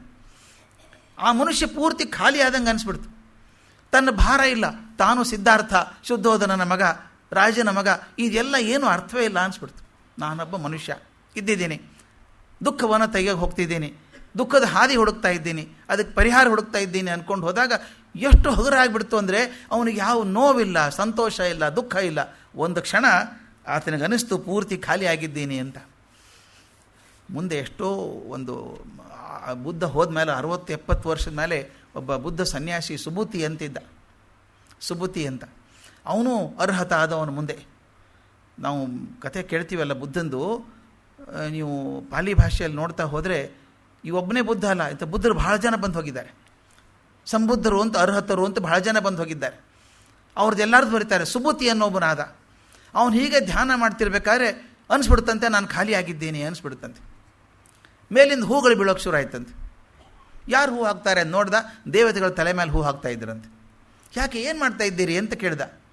ಅವ್ರು ಹೇಳಿದ್ರಂತೆ, ಎಷ್ಟೋ ವರ್ಷಗಳ ನಂತರ ಮೊಟ್ಟ ಮೊದಲನೇ ಬಾರಿಗೆ ಮನುಷ್ಯ ಹೀಗೆ ಪೂರಾ ಖಾಲಿ ಆಗಿದ್ದನ್ನು ಕಂಡಿದ್ದೇವೆ ನಾವು. ಇದುವರೆಗೆ ಯಾರೂ ಆಗಿರಲಿಲ್ಲ ಹಾಗೆ ಖಾಲಿ ಅಂತ. ಇವನು ಹೇಳಿದಂತೆ, ನಾನು ಖಾಲಿ ಆಗಿದ್ದೀನಿ ಅಂತ ನಿಮಗೆ ಹೇಳಲಿಲ್ಲಲ್ಲ ಅಂದ. ಅವ್ರು ಹೇಳಿದಂತೆ, ನೀ ಹೇಳಿದರೆ ಖಾಲಿ ಆಗಿರಲಿಲ್ಲ. ಎಷ್ಟು ಚೆನ್ನಾಗಿದೆ ಗೊತ್ತಾ, ನಾನು ಖಾಲಿ ಆಗಿದ್ದೇನೆ ಅಂತ ಹೇಳಿದರೆ ಇನ್ನೂ ಅಹಂಕಾರ ಉಳ್ಕೊಂಡಿದೆ ಅಂದಂಗಾಯ್ತು. ಹಾಗೆ ಖಾಲಿ ಆಗೋದಿದೆಯಲ್ಲ, ಬುದ್ಧನಿಗೆ ಅನಿಸ್ಬಿಡ್ತು ಖಾಲಿ ಆಗಿದ್ದೀನಿ, ತನಗೇನೂ ಭಾರ ಇಲ್ಲ, ಯಾವ ಬಂಧನ ಇಲ್ಲ, ಯಾರ ಬಗ್ಗೆ ಕೋಪ ಇಲ್ಲ, ಯಾರ ಬಗ್ಗೆ ತಾಪ ಇಲ್ಲ ಅನಿಸ್ಬಿಡ್ತು. ಎದ್ದ, ಹೊರಗೆ ಕಣ್ಣು ತೆಗೆದು ನೋಡ್ತಾನೆ, ಬೆಳ್ಳಗೆ ಹಾಲು ಚೆಲ್ಲಿದಂಗೆ ಬೆಳೆದಿಂಗ್ಳು ಬಿದ್ದಿದೆ. ತಕ್ಷಣ ನೆನಪಾಯಿತು, ಇವತ್ತು ಕೂಡ ವೈಶಾಖ ಶುಕ್ಲ ಪೂರ್ಣಿಮೆ. ಅವನು ಹುಟ್ಟಿದ್ದು ವೈಶಾಖ ಶುಕ್ಲ ಪೂರ್ಣಿಮೆ ದಿವಸ. ಇವತ್ತು ಅವನಿಗೆ ಸಂಬುದ್ಧಿ ಆದದ್ದು, ಆತ ಬುದ್ಧ ಆದದ್ದು ಕೂಡ ವೈಶಾಖ ಶುಕ್ಲ ಪೂರ್ಣಿಮೆ ದಿವಸ. ಆನಂತರ ಇದು ಹೇಗೆ ಅಂದರೆ, ಮನಸ್ಸಲ್ಲಿ ಒಂದು ಸಂತೋಷ ಸಿಕ್ಕಿದೆ, ಅದು ಹಂಚ್ಕೋಬೇಕೀಗ ಯಾರ ಹತ್ರ. ಶಿಷ್ಯರು ನೋಡಿದ, ಯಾರು ಶಿಷ್ಯರಿದ್ದಾರೆ, ತನ್ನಿಬ್ಬರು ಗುರುಗಳು ಕಾಲವಾದದ್ದು ಗೊತ್ತಾಯ್ತು ಅವನಿಗೆ. 5 ಜನ ಇದ್ರಲ್ಲ ನನ್ನ ಶಿಷ್ಯರು, ಹುಡ್ಕೊಂಡು ಹೋಗಬೇಕು ಅಂತ. ಹುಡ್ಕೊಂಡು ಹೋದ, ಕೇಳ್ಕೊಂಡು ದಾರಿಯಲ್ಲಿ ಎಲ್ಲಿ ಹೋದರು, ಯಾವುದೋ ಮುದುಕಿ ಹೇಳಿದ್ಲು, ನಮ್ಮ ಮನೇಲಿದ್ದರಪ್ಪ ನಿನ್ನೆ, ಇವತ್ತು ಹೋದ್ರು, ಆ ಕಡೆ ಹೋದರು. ಎಲ್ಲಿ ಹೋದರು, ಇಲ್ಲಿ ಸಾರನಾಥ್ ಅಂತಿದೆ ಅಲ್ಲಿ ಹೋದರು ಅಂತ. ಈಗ ಸಾರನಾಥ್ ಅಂತೀವ, ಮೊದಲು ಬೇರೆ ಪ್ರಸಂಗ ಅದು. ಅಲ್ಲಿ ಹೋದ್ರೆ 5 ಜನ ಕೂತಿದ್ದಾರೆ ಅವರು. ಇವ್ನು ನೋಡಿದ್ರು, ಇವನೇ ಅಲ್ವಾ ಬುಟಾಟಿಕೆ ಸನ್ಯಾಸಿ, ಯಾಕೆ ನೋಡಿದ್ರಲ್ಲ ಇವರು. ಮತ್ತೆ ಬಂದಪ್ಪ ಹುಡ್ಕೊಂಡು ಇವನು, ಈ ಸಲ ಬಂದರೆ ಅವನು ಸೇವೆ ಮಾಡಲ್ಲ ಅಂತ ಹೇಳೋಣ ಅಂದ್ಕೊಂಡೆಲ್ಲ ಮಾತಾಡ್ಕೊಂಡ್ರು. ಅವನು ಇನ್ನೂ ಹತ್ತಿರ ಬಂದಾಗ 5 ಜನರಲ್ಲಿ ವಾಷ್ಪ ಅಂತಿದ್ನಲ್ಲ, ಭಾಳ ಸೆನ್ಸಿಟಿವ್ ಹುಡುಗ, ಅಶ್ವಜಿತ ಭಾಳ ಬುದ್ಧ, ಎಲ್ಲರೂ ಬುದ್ಧ ಅಂದರೆ, ಕೌಂಡಿಣ್ಯ, ಮಹಾನಾಮ, ಭದ್ರಿಕಾ ಎಲ್ಲರೂ ದೊಡ್ಡವರೇ. ಆ ವಾಷ್ಪ ಅನ್ನೋನು ಹತ್ತಿರದಿಂದ ನೋಡ್ದ, ಗೆಳೆಯರಿಗೆ ಹೇಳ್ದ, ಅಲ್ಲೋ ಇವನು ಬೇರೆ ಇದ್ದಾನೆ, ಇವನು ಅವನಲ್ಲ, ಅವನೇ, ಆದರೆ ಅವನು ಇಲ್ಲ, ಈಗ ಪೂರ ಬೇರೆ ಆಗಿದ್ದಾನೆ. ಅವನ ಮುಖದಲ್ಲಿ ನೋಡು ಕಾಣ್ತಿ ಹೆಂಗಿದೆ, ಅವನಿಗೆ ಆಗಿರಬೇಕು, ಸಂಬುದ್ಧಿ ಆಗಿರಬೇಕು, ಅವನಿಗೆ ಅವನು ಬುದ್ಧ ಆಗಿರಬೇಕು, ಬೋಧಿ ಜ್ಞಾನ ಸಿಕ್ಕಿದೆ ಅವನಿಗೆ ಅಂತ. ಅವರು ಬಂದರು, ಹೌದು ಅನಿಸುತ್ತೆ ನೋಡಿದರೆ ಅಂತ. ಅವನು ಬಂದ, ಮಿತ್ರರೇ ಹೇಗಿದ್ದೀರಿ ಅಂತ ಕೇಳಿದ. ಚೆನ್ನಾಗಿದ್ದೀನಿ, ನೀವು ಹೇಗಿದ್ದೀರಿ ಅಂತ ಕೇಳಿದರು. ನಿಮಗೆ ಏನಾಯಿತು ಅಂತ ಹೇಳಿದ. ಹಿಂಗೆ ಹೋಗಿದ್ದೆ ನಾನು, ಧ್ಯಾನ ಮಾಡ್ತಿರ್ಬೇಕಾದ್ರೆ ಏನೋ ಒಂದು ಹೊಳಿತು, ನಿಮಗೆ ಹಂಚ್ಕೋಬೇಕು ಅಂತ ಬಂದಿದ್ದೆ ನಿಮ್ಮ ಹತ್ರ ಅಂತ. ಕೂಡಿಸ್ಕೊಂಡು ತನಗಾದಂಥ ಜ್ಞಾನದ ಬಗ್ಗೆ ಹೇಳ್ತಾ ಹೋಗ್ತಾನೆ. ಮೊಟ್ಟ ಮೊದಲನೇ ಉಪನ್ಯಾಸ ಅದು ಬುದ್ಧ ಮಾಡಿದ್ದು. ಮೊದಲನೇ ಧರ್ಮೋಪದೇಶ ಮಾಡಿದ್ದು ಸಾರನಾಥದಲ್ಲಿ 5 ಜನ ಶಿಷ್ಯರ ಮುಂದೆ ಮಾಡಿದ್ದು. ಪ್ರಥಮ ಪಂಚ ಶಿಷ್ಯರು ಅಂತ ಹೆಸರು ಇವರು, ಮೊದಲನೇ 5 ಜನ ಶಿಷ್ಯರು. ಅವ್ರು ಹೇಳಿದಾಗ ಹ್ಯಾಕೆ ಕೂತಿದ್ರು ಬೆರಗ್ಗೆ ಬಿಟ್ಕೊಂಡು ಅಂತಂದರೆ, ಪೂರ್ತಿ ತನ್ನ ಸಿದ್ಧಾಂತ ಏನಿತ್ತೋ, ತನ್ನ ಉಪದೇಶ ಏನಿತ್ತೋ ಅದನ್ನು ಸಾರವಾಗಿ ಹೇಳ್ತಾನವ್ರಿಗೆ. ಅದು ಹೇಳಿದಾಗ ಮೊದಲೇದು ಕೇಳ್ತಾರವರು, ನೀನು ಭಿಕ್ಷೆ ಬೇಡೋಕ್ಕೆ ಹೋದೆಯಲ್ಲ, ನಿನ್ನ ಮೇಲೆ ನಂಬಿಕೆ ಕಮ್ಮಿ ಆಗಿತ್ತು ನಮಗೆ, ಯಾಕೆ ಹಂಗೆ ಮಾಡಿದೆ ಅಂತ ಕೇಳಿದರು. ಆತ ಹೇಳ್ತಾನೆ, ನೋಡಪ್ಪ, ನನಗೆ ಅರ್ಥ ಆದದ್ದು ನಿಸರ್ಗದ ವಿರುದ್ಧ ಹೋಗಬಾರ್ದು. ಯಾವಾಗಲೂ ದೇಹವನ್ನು ನಿಸರ್ಗದ ಪ್ರಕಾರ ಹೇಗೆ ಮೇಂಟೈನ್ ಮಾಡಬೇಕು ಹಾಗೆ ಮಾಡ್ಕೋಬೇಕು. ಮಾಡದೆ ಹೋದರೆ ನಿಮಗದು ಅನುಕೂಲ ಆಗೋ ಬದಲು ಅನಾನುಕೂಲ ಆಗ್ತದೆ. ದೇಹನೇ ಅಡ್ಡ ಬರ್ತದೆ ಸಾಧನೆ ಮಾಡೋದಕ್ಕೆ. ಕೆಲವರು ನೋಡಬೇಕು, ಸಂಕಟಪಟ್ಟು 2 ಏಕಾದಶಿ ಮಾಡ್ತಾರೆ, ಪ್ರೀತಿಯಿಂದ ಮಾಡೋದು ಬೇರೆ. 2ನೇ ದಿವಸ ಬರೀ ದ್ವಾದಶಿ ಚಿಂತೆನೆ, ನಾಳೆ ಎಷ್ಟು ಗಂಟೆಗೆ ಪಾರಣೆ, ಏಕಾದಶಿ ಮುಗಿದು ಹೋಗಿದೆ ಯಾವಾಗಲೂ. ಯಾಕೆಂದರೆ ಯಾವಾಗ ನಿಮಗೆ ದ್ವಾದಶಿ ಕಾಡ್ತದೋ ಏಕಾದಶಿಗೆ ಅರ್ಥ ಇಲ್ಲ. ಅದಕ್ಕೆ ಮಹಾವೀರ ಭಾಳ ದೊಡ್ಡ ಹೆಸರು ಕೊಟ್ಟವನು, ಉಪವಾಸ ಅಂತ ಪದ ಕೊಟ್ಟವನು ಅವನು ನಮಗೆ. ಉಪವಾಸ ಅಂದರೆ ಉಪ ಆವಾಸ, ಪಕ್ಕದಲ್ಲಿ ಕೂತ್ಕೋಬೇಕು. ಭಗವಂತನ ಪಕ್ಕ ಕೂತವನಿಗೆ ಊಟ ಮರ್ತು ಹೋಗುತ್ತೆ. ಊಟ ಮರೆತರೆ ಭಗವಂತನ ದರ್ಶನ ಆಗಲ್ಲ. ಅವನು ಎಷ್ಟು ತನ್ಮಯನಾಗಿಬಿಟ್ಟಿದ್ದ ಭಗವಂತನ ಚಿಂತನೆಯಲ್ಲಿ ಅಂದರೆ ಊಟ ಮರ್ತು ಹೋಯ್ತು ಅವನಿಗೆ ಅಷ್ಟೇ. ಅದು ಉಪ ಆವಾಸ್, ಮಗ್ಗಲಿಗೆ ಕೂತ್ಕೊಳ್ಳೋದು. ಉಪಾಸನ ಉಪ ಆವಾಸ್ ಎರಡೂ ಒಂದೇ. ಇಲ್ಲಿ ಅದು ಹೇಳ್ತಾನೆ, ನನಗೆ ಅರ್ಥ ಆಯ್ತಪ್ಪ, ಮಧ್ಯಮ ಮಾರ್ಗ ಮಾಡ್ಕೋಬೇಕು ಅಂತ ಗೊತ್ತಾಯಿತು, ನೀವು ಹಾಗೆ ಮಾಡ್ಕೊಳ್ಳಿ ಅಂತ ಹೇಳ್ತಾನೆ. ಅದನ್ನು ನಮ್ಮ ಗುಂಡಪ್ಪನವ್ರು ಎಷ್ಟು ಚಂದ ಹೇಳ್ತಾರೆ. ಈ ಜಗದ ಗಂಧ ಪರಿ ಪರಿ ಹಸಿವ ಕೆಣಕುತಿರೆ, ಭೋಜನವ ನೀಡೆನೆನೆ ಮನಸುಮ್ಮನಿಹುದೆ. ಎಷ್ಟು ಚಂದ ಅದು. ಈ ಜಗದ ಗಂಧ ಪರಿ ಪರಿ ಹಸಿವ ಕೆಣಕುತಿರೆ, ಭೋಜನವ ನೀಡೆನೆನೆ ಮನಸುಮ್ಮನಿಹುದೆ. ಸಹಜಗಳ ಕೊಲ್ಲೆನ್ನುವ ಹಠಯೋಗಕ್ಕಿಂತ ಸರಿ, ರಾಜಯೋಗ ಉಪಾಯ ಮಂಕುತಿಮ್ಮ. ಪೂರ್ತಿ ಸಮರಿ ಎಷ್ಟು ಅಂತ ಹೇಳ್ತಾರೆ ನೋಡಿ. ಈ ಜಗದ ಗಂಧ ಇದೆಯಲ್ಲ, ಏನು ವಾಸನೆ ಪ್ರಪಂಚ ಇದು. ಹಿಂಗೆ ಹೋಗ್ತಿರ್ಬೇಕಾದ್ರೆ ಮಲ್ಲಿಗೆ ಹೂವಿನ ವಾಸನೆ ಬರ್ತದೆ, ಯಾವುದೋ ಹೋಟೆಲ್ ಒಂದು ಮಸಾಲೆ ದೋಸೆ ವಾಸನೆ ಬರುತ್ತೆ. ಮನಸ್ಸನ್ನು ಎಲ್ಲ ಎಳಿತಾವಲ್ಲ, 10 ಕಡೆ ಎಳಿತಾವಲ್ಲ ಮನಸ್ಸು. ಅಷ್ಟು ಎಳಿತಿರ್ಬೇಕಾದ್ರೆ ಮನಸ್ಸು ಕೊಡಿಸು ಅಂತದೆ. ನೀವು ಕೊಡಲ್ಲ ಅಂದರೆ ಏನು ಮಾಡ್ತದೆ ಅದು? ಅದಕ್ಕೆ ಹೇಳ್ತಾನೆ ಅವನು, ಭೋಜನವ ನೀಡೇನೇನೆ, ಊಟ ಕೊಡೋದಿಲ್ಲ ಅಂತಂದರೆ ಮನಸ್ಸುಮ್ಮನಿಹುದೆ, ಮನ ಸುಮ್ಮನೆ ಇರೋದಿಲ್ಲ. ಅದಕ್ಕೆ ಸಹಜಗಳ ಕೊಲ್ಲೆನ್ನುವ, ಈ ಸಹಜವಾದ ಅಪೇಕ್ಷೆಗಳನ್ನು ಕೊಲ್ಲು ಅನ್ನುವಂಥ ಹಠಯೋಗಕ್ಕಿಂತ ರಾಜಯೋಗ ಉಪಾಯ ಮಂಕುತಿಮ್ಮ ಒಳ್ಳೆಯದು. ರಾಜಯೋಗ ಉಪಾಯ ಒಳ್ಳೆಯದು. ಯಾಕಂದ್ರೆ ರಾಜಯೋಗ ಉಪಾಯ ಅಂದರೆ ಏನು? ಎಷ್ಟು ಬೇಕೋ ಅಷ್ಟು ಕೊಡು, ಅತಿಯಾಗಿ ಪ್ಯಾಂಪರೂ ಮಾಡಬೇಡ, ಅತಿಯಾಗಿ ದಂಡಿಸಲೂ ಬೇಡ. ಅದು ಕಂಡ್ಕೊಂಡೆ ನಾನು ಅಂತ ಹೇಳ್ತಾನೆ. ಇವತ್ತು ನಾನು ಇಡೀ ಬುದ್ಧನ ದರ್ಶನ ಅಂತೇನಿದೆಯೋ, ಬುದ್ಧ ಏನು ದರ್ಶನ ಕೊಟ್ಟ ಅನ್ನೋದನ್ನು ಅತ್ಯಂತ ಸೂಕ್ಷ್ಮವಾಗಿ ಸ್ಥೂಲವಾಗಿ ಕೆಲವು ಪಾಯಿಂಟ್ಗಳಲ್ಲಿ ಹೇಳಬೇಕು ಅಂದ್ಕೊಂಡಿದ್ದೇನೆ. ಯಾಕಂದರೆ ಬುದ್ಧನ ಚಿಂತನೆ ಮಾಡಿದಾಗ ಅವನೇನು ಹೇಳ್ದ ಅಂತ ಕೊನೆಗೆ ಗೊತ್ತೇ ಆಗದಿದ್ದರೆ 4 ದಿವಸ ವೇಸ್ಟ್ ಆಗ್ತದೆ ಅದು. ಅದಕ್ಕೆ ಬುದ್ಧನ ಸಾಧನೆ ಏನು ಮಾಡಿದ್ದು, ಅವನು ಹೇಳಿದ್ದೇನು, ಎಷ್ಟು ಸುಲಭವಾಗಿ ಹೇಳಿದ. ಬಹುದೊಡ್ಡ ಕೆಲಸ ಬುದ್ಧ ಮಾಡಿದ್ದು ಅಂದರೆ, ಕೆಲವರಿಗೆ ಮಾತ್ರ ದೊರೆಯಬಹುದಾದಂಥ ಜ್ಞಾನವನ್ನು ಅವರ ಮಾತಾಡೋ ಭಾಷೆಯಲ್ಲಿ, ಪಾಲಿ ಭಾಷೆಯಲ್ಲಿ ಹಂಚಿಬಿಟ್ಟ. ಎಲ್ಲರಿಗೂ ಸಾಮಾನ್ಯರಿಗೆ ಮುಟ್ಟಬೇಕು ಅನ್ನುವಂಥ ಅಪೇಕ್ಷೆ ಇತ್ತು. ಅವನ ಕರುಣೆ ಬಹಳ ದೊಡ್ಡದು. ಅವನು ಹೇಳ್ತಾನೆ 4 ಆರ್ಯ ಸತ್ಯಗಳು ಅಂತ. ಇದು ಬಹಳ ಮುಖ್ಯವಾದಂಥದ್ದು. ಅವನಿರೋದು 2 ಮುಖ್ಯ ಪಾಯಿಂಟ್. ಮೊದಲು 4 ಆರ್ಯ ಸತ್ಯಗಳು, ಅಷ್ಟಾಂಗ ಮಾರ್ಗ, ಪಂಚಶೀಲಗಳು. ಈ 3 ತತ್ವಗಳು ಮುಖ್ಯ ಬುದ್ಧನ ಸಿದ್ಧಾಂತಗಳು. ಮೊದಲು 4 ಆರ್ಯ ತತ್ವಗಳು ಅಂತ, ಆರ್ಯ ಸತ್ಯಗಳು ಅಂತ. ಮೊದಲನೇ ಆರ್ಯ ಸತ್ಯ ಅಂದರೆ, ಲೋಕದಲ್ಲಿ ದುಃಖ ತುಂಬಿದೆ, ಜಗತ್ತಲ್ಲಿ ತುಂಬ ದುಃಖ ಇದೆ. ಅವನು ಹೇಳ್ತಾನೆ, ಹುಟ್ಟಿದವರಿಗೆ ರೋಗ, ಮುಪ್ಪು, ಸಾವು ಇವುಗಳಿಂದ ದುಃಖ ಆಗ್ತದೆ. ತಪ್ಪಿಸ್ಕೊಳ್ಳೋಕೆ ಬರಲ್ಲ ಅದು. ಇದು ತಪ್ಪಿಸ್ಕೊಳ್ಳೋಕೆ ಆಗೋದಿಲ್ಲ, ಇರೋದೇ. ರೋಗ, ಮುಪ್ಪು, ಸಾವುಗಳಿಂದ ದುಃಖ ಆಗ್ತದೆ. ಸ್ವಯಂಕೃತ ಅಪರಾಧಗಳಿಂದನೂ ದುಃಖ ಆಗ್ತದೆ. ನಾನೇನೋ ತಪ್ಪು ಮಾಡಿರ್ತೀನಿ, ಅದಕ್ಕೆ ಸರಿಯಾಗಿ ಪ್ರಾಯಶ್ಚಿತ್ತ ಆಗ್ತದೆ, ಅದಕ್ಕೂ ನೋವಾಗ್ತದೆ. ಯಾವತ್ತೋ ತಪ್ಪು ಮಾಡಿರ್ತೀನಿ, ಈಗ ಜೈಲಿಗೆ ಹೋಗ್ಬೇಕಾದ್ರೆ ದುಃಖ ಪಡಬೇಕಾಗಿಲ್ಲ. ಯಾಕಂದರೆ ಮಾಡಿದ ತಪ್ಪು ನಾವೇ ತಾನೇ, ಸ್ವಯಂಕೃತ ಅಪರಾಧ ಅದು. ಅದರಿಂದ ನಾನು ಮಾಡಿದಂಥ ಸ್ವಯಂಕೃತ ಅಪರಾಧಗಳಿಂದನೂ ದುಃಖ ಆಗ್ತದೆ. ಇನ್ನೊಂದು ಅದನ್ನು ಹೇಳ್ತಾನೆ ಚಂದ, ದುಃಖ ಯಾವ ರೀತಿ ಆಗ್ತದೆ ಅಂತ. ನಮ್ಮ ತಪ್ಪಿಲ್ಲದೆ ಮತ್ತೊಬ್ಬರ ಸ್ವಾರ್ಥ, ದ್ವೇಷ, ಅಸೂಯೆಗಳಿಂದಲೂ ದುಃಖ ಆಗ್ತದೆ. ನಿಮ್ಮದೇನೂ ತಪ್ಪಿಲ್ಲ ಅದರೊಳಗೆ, ಮತ್ತೊಬ್ಬರು ನಿಮ್ಮ ಬಗ್ಗೆ ಅಸೂಯೆ. ಹೊಸ ಕಾರ್ ತೊಗೊಂಡ್ರಿ ನೀವು, ಅವ್ರಿಗೇನು ರೀ ಹೊಸ ಕಾರ್ ತೊಗೊಂಡ್ರು, ನೀವೇನು ಪಾಪ ಅವ್ರಿಗೇನು ಅವ್ರ ಕಡೆ ದುಡ್ಡು ಇಸ್ಕೊಂಡಿಲ್ಲ ನೀವು. ಏನು ಮಾಡ್ತಾರೆ ಗೊತ್ತಾ, ಅಲ್ಲಿ ಹೋದಾಗ ಒಂದು ಗೀರ್ ಹಾಕಿ ಹೋಗ್ಬಿಡೋದು ಕಾರ್ ಮೇಲೆ. ಹಿಂಗೆ ಸುಮ್ಮ ತೃಪ್ತಿ ಅದು. ನಿಮಗೆ ನೋವಾಯ್ತು, ನೀವು ಯಾರು ಮಾಡಿದ್ರಿ, ಏನು ನೋವು ಮಾಡಿದ್ರಿ, ಯಾರಿಗೂ ಮಾಡಿಲ್ಲ. ಮತ್ತೊಬ್ಬರ ಅಸೂಯೆ, ಮತ್ತೊಬ್ಬರ ಸಿಟ್ಟು, ಮತ್ತೊಬ್ಬರ ದ್ವೇಷ ನಿಮಗೆ ನೋವು ಮಾಡ್ತದೆ, ನಿಮ್ಮ ಕಾರಣ ಇರಲಿಕ್ಕಿಲ್ಲ. ಇನ್ನೊಂದು ಹೇಳ್ತಾನೆ ಭಾಳ ದೊಡ್ಡದು, ಬೇರೆಯವರ ಅಪರಾಧದಿದ್ದರೂ ನಿಮ್ಗೆ ದುಃಖ ಆಗ್ತದೆ ಅಂತ. ದ್ವೇಷ, ಅಸೂಯೆ ಇಲ್ಲ, ಅವ್ರು ತಪ್ಪು ಮಾಡಿದಾಗ ನೀವು ಸಿಕ್ಕಾಕೋತೀರಿ. ಯಾರೊಬ್ಬರು ರಸ್ತೆ ಮೇಲೆ ಮನೆ ಕಟ್ತಾರೆ, ಬೆಂಗಳೂರಲ್ಲಿ ಬೇಕಾದಲ್ಲಿ ಕಟ್ತಾರೆ ಮನೆ, ತಮ್ಮ ಸೈಟಲ್ಲೇ ಕಟ್ಟಬೇಕು ಅಂತೇನಿಲ್ಲ. ರಸ್ತೆಯಲ್ಲೂ ಮನೆ ಕಟ್ಟಿದವ್ರು ಇದ್ದಾರೆ. ಅವ್ರು ನಿಮ್ಗೇನು ಸಂಬಂಧ ಇಲ್ಲ ಪಾಪ, ಅವನು ದುಡ್ಡು ಹಾಕಿ ಯಾವುದೋ ಲಂಚ ಕೊಟ್ಟು ಮಾಡ್ಕೊಂಡು ಕಟ್ಬಿಟ್ಟಾಕ ಬಿಲ್ಡಿಂಗ್ ಅವನು. ಆ ಮನೆ ಬಿದ್ದು ನಿಮ್ಮ ಮನೆ ಮೇಲೆ ಬಿತ್ತು. ಗೊತ್ತಾಯ್ತಲ್ಲ, ಬುದ್ಧನ ಎಷ್ಟು ಚಂದ ಆಳಚಿಂತೆ ಇದೆ ಗೊತ್ತಾ. ದುಃಖ ಬರೋದು ಯಾವ್ಯಾವ ರೀತಿಯಿಂದ ಅಂದರೆ, ನಿಮಗೆ ಆಗಬೇಕಾದ ನೈಸರ್ಗಿಕವಾಗಿ ಆದಂಥ ದುಃಖ ಬೇರೆ, ನಿಮ್ಮ ತಪ್ಪಿನಿಂದ ಆಗುವಂಥ ದುಃಖ, ನಿಮ್ಮ ತಪ್ಪಿಲ್ಲದೆ ಮತ್ತೊಬ್ಬರ ದ್ವೇಷದಿಂದ ಆಗುವಂಥ ದುಃಖ, ಅದಲ್ಲದೆ ನೀವೇನೂ ಸಂಬಂಧ ಇಲ್ಲದೇನೆ ಮತ್ತೊಬ್ಬರ ಅಪರಾಧಕ್ಕೆ ನೀವು ಸಿಕ್ಕಾಕೋಬೇಕಾಗ್ತದೆ. ಹೀಗಾಗಿ ದುಃಖ ಆಗುವಂಥದ್ದು ಇರ್ತದೆ ಅಂತ ಮೊದಲೇದು. ಎರಡನೇದು ಆರ್ಯ ಸತ್ಯ, ದುಃಖಕ್ಕೆ ಒಂದು ಕಾರಣ ಇದ್ದೇ ಇರುತ್ತದೆ ಅಂತ. ಕಾರ್ಯಕಾರಣ ಸಿದ್ಧಾಂತ ಅಂತ ಹೇಳ್ತೀವಿ. ಪ್ರತಿಯೊಂದು ಕಾರ್ಯಕ್ಕೂ ಹೇಗೆ ಒಂದು ಕಾರಣ ಇರಬೇಕೋ ಹಾಗೆ ಯಾವುದೇ ಒಂದು ದುಃಖ ಪಡ್ತಿದ್ರೆ ಅದಕ್ಕೊಂದು ಕಾರಣ ಇರಬೇಕು. ಇದು ನಾನು ಹೇಳಬೇಕು ಭಾಳ ಮುಖ್ಯವಾಗಿ. ನಾವು ಅಂತೀವಿ, ನಮ್ಗೆ ಯಾಕೆ ಹಿಂಗೆ ತೊಂದರೆ ಆಗಬೇಕು, ನಾವೇನು ಮಾಡಿದ್ವಿ ಅಂತ ಎಲ್ಲರೂ ಅನ್ಕೋತೀವಿ ನಾವು, ಅಲ್ವಾ? ನಾವು ಮಾಡಿದ್ದು ಮರ್ತು ಹೋಗಿರ್ತೀವಿ. ಅದಕ್ಕೆ ಒಂದು ಹೇಳ್ತಾರೆ, when your mind goes towards sin, when your mind commits to sin, you commit yourself to a deferred punishment ಅಂತ. ಭಾಳ ಅದ್ಭುತ ಮಾತದು. When your mind goes to sin, ತಪ್ಪು ಮಾಡೋದಕ್ಕೆ ಮನಸ್ಸು ಹೋದರೆ, ನೀವು ತಪ್ಪು ಮಾಡಬೇಕು ಅಂತಲ್ಲ, ತಪ್ಪಿನ ಕಡೆಗೆ ನಿಮ್ಮ ಮನಸ್ಸು ಹೋದರೂ ಕೂಡ you commit yourself to a deferred punishment. ನೀವೇ ಜಡ್ಜು, ನೀವೇ ಶಿಕ್ಷೆ ಕೊಟ್ಕೊಂಡ್ಬಿಡ್ತೀರಿ.